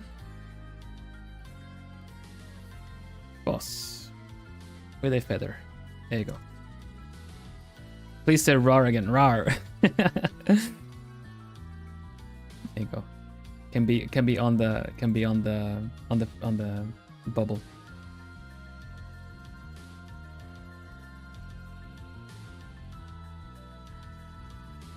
Another rar and a boo. Boo.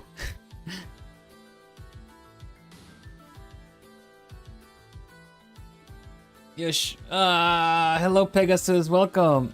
I'm stretching now. I'm decompressing because I haven't stretched enough. That boo officially made my day. There you go. And save.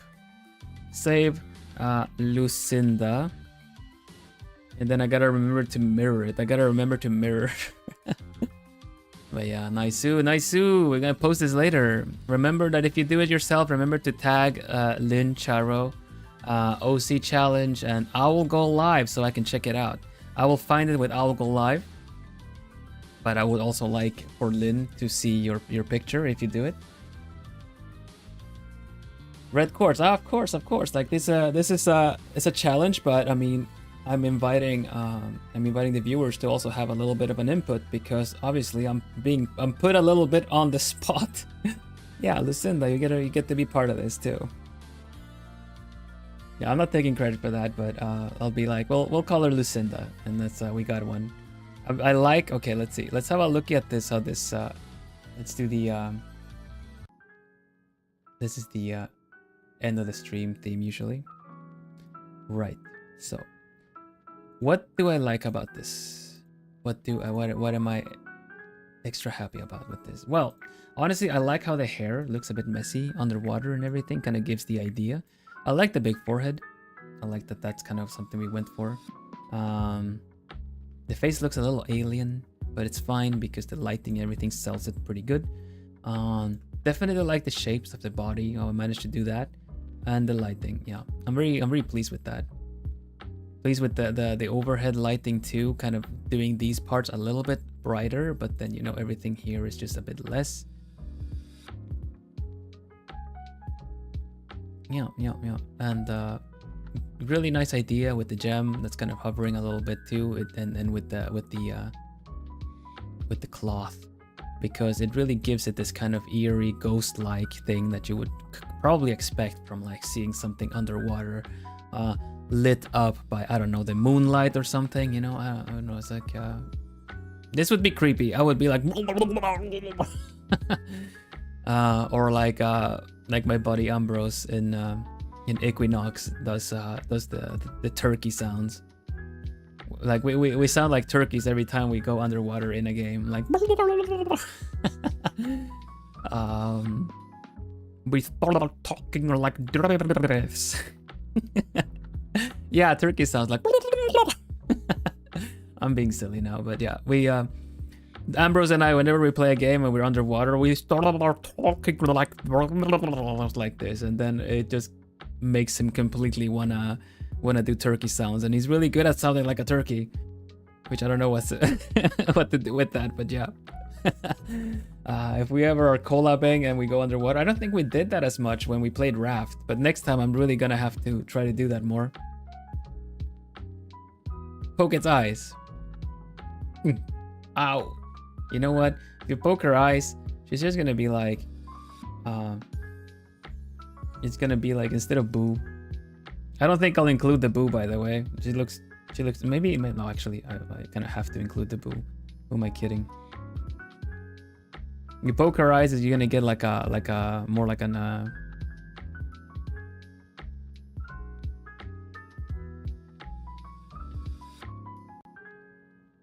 gonna get an ow.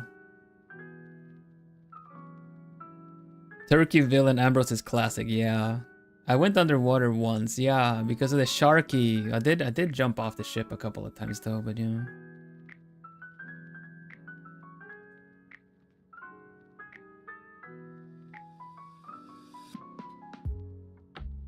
Is she actually scary or looks scary? I would say that she's probably scary, but she's not monstrous.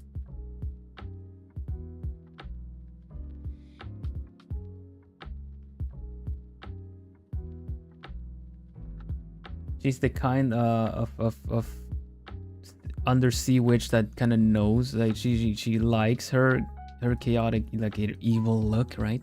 She'll admire the whole like, yeah, you got this, girl, kind of a thing.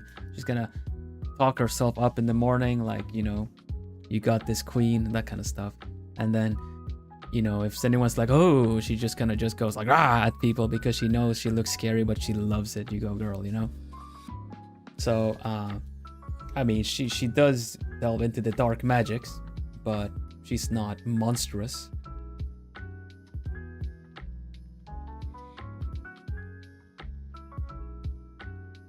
Probably manipulative. I'm gonna say we're pulling some sea witch inspirations. She's a bit manipulative, yeah. All right. Nolan, thank you so much for joining the Plumies. Hoot hoot. Her nails slay. Yeah, exactly. Yeah, no, manipulative for sure, manipulative. Those poor unfortunate souls.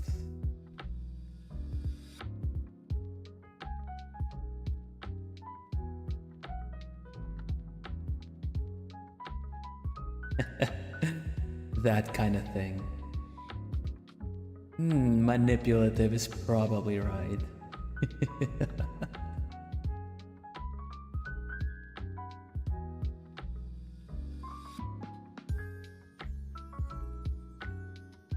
Very well.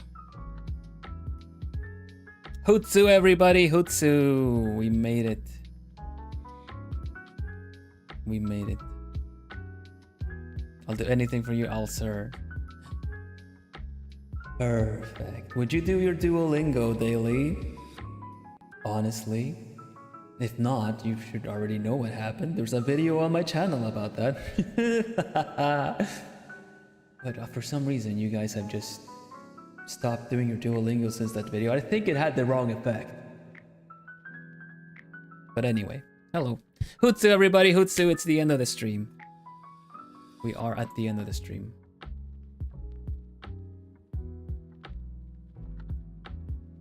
We are at the end. Yeah. Let me set up a raid. I'm gonna go to Senpai. That's sporting the new outfit. Being Toxic Tiger. That's her new content. So we're just gonna do that. Done. Okay. Nope. Okay. Good. Totally done your duo. You better have. Right, so like I was saying, you see the promotion in the back. On store.globie.net, they're currently having a 50% off and free shipping of orders over 55 pounds. I don't know if it's selected items. You're gonna have to look at the store as well. There's a seasonal bundle you can buy with myself and a lot of my gen mates, my senpai, my kohai and stuff included. I hope you give it a look.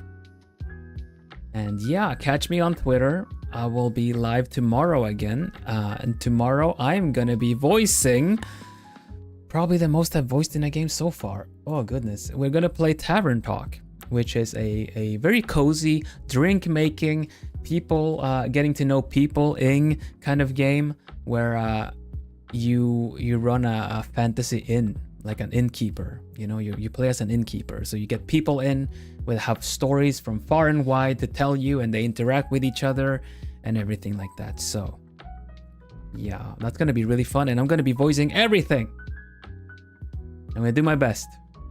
I'm gonna warm up really well, and I'm gonna be doing all my voices and see how well that goes. I do feel like I'm probably gonna have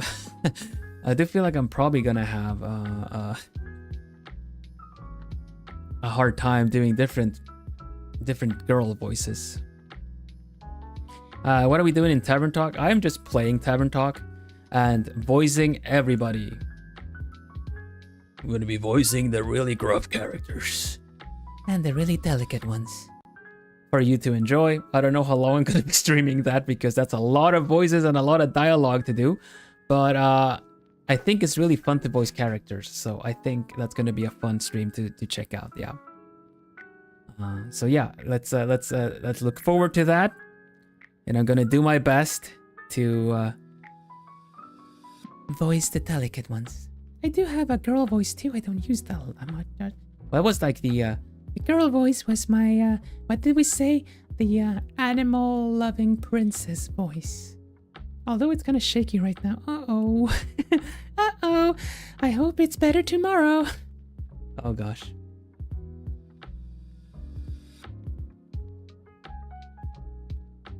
It's almost like Princess Peach voice. Disney Princess Wilhelmina. That didn't come out as good as last time. It's more like a Princess Peach. Princess Peach. Oh gosh, I'm gonna really have to warm up tomorrow. I'm really gonna have to warm up tomorrow for that. But yeah, you get all kinds of characters, gruff looking ones, strong looking ones, delicate looking ones. So it's gonna be really fun. It's gonna be fun. Thank you everybody for hanging out with me today. I hope it's been cozy and fun for you to follow along in the progress. I'm gonna do my best for warming up and do all the voices tomorrow. That's gonna be really fun.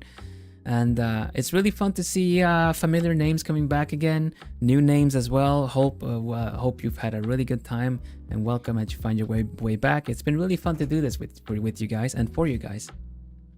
You've already been talking for 3.5 hours. Oh god. That's true. All right, I'm gonna go rest my voice. Tea with honey, here I come. And you all just go say hoot hoot for to my senpai Taring Hu. Let's see. Let's bring out the raid message. Give a little hoot hoot with yous, and yeah, have a nice rest of your day. Thank you. Exactly. Thank you, Jennifer. Hoot hoot. That one. Not the one with the O, the one with the U. Hoot hoot. And yeah, go check out the covers made by my senpai. my senpai Miel, senpai Reina, and who. The covers were amazing. Go check out their new looks, everything. Yeah. And of course, stay lovely, Plumies. I'll see you again real soon. You haven't saved? The influencer. Good, good. Oh my gosh, I need to save too. Your recklessness is rubbing off on me. Is it recklessness? Or is it straight up bravery? I don't know. It's like a very narrow, thin line to walk, that one. Bye everybody, take care. I'll see you again real soon. Stay lovely, Plumies. Bye-bye, bye-bye, bye-bye, bye-bye, bye-bye.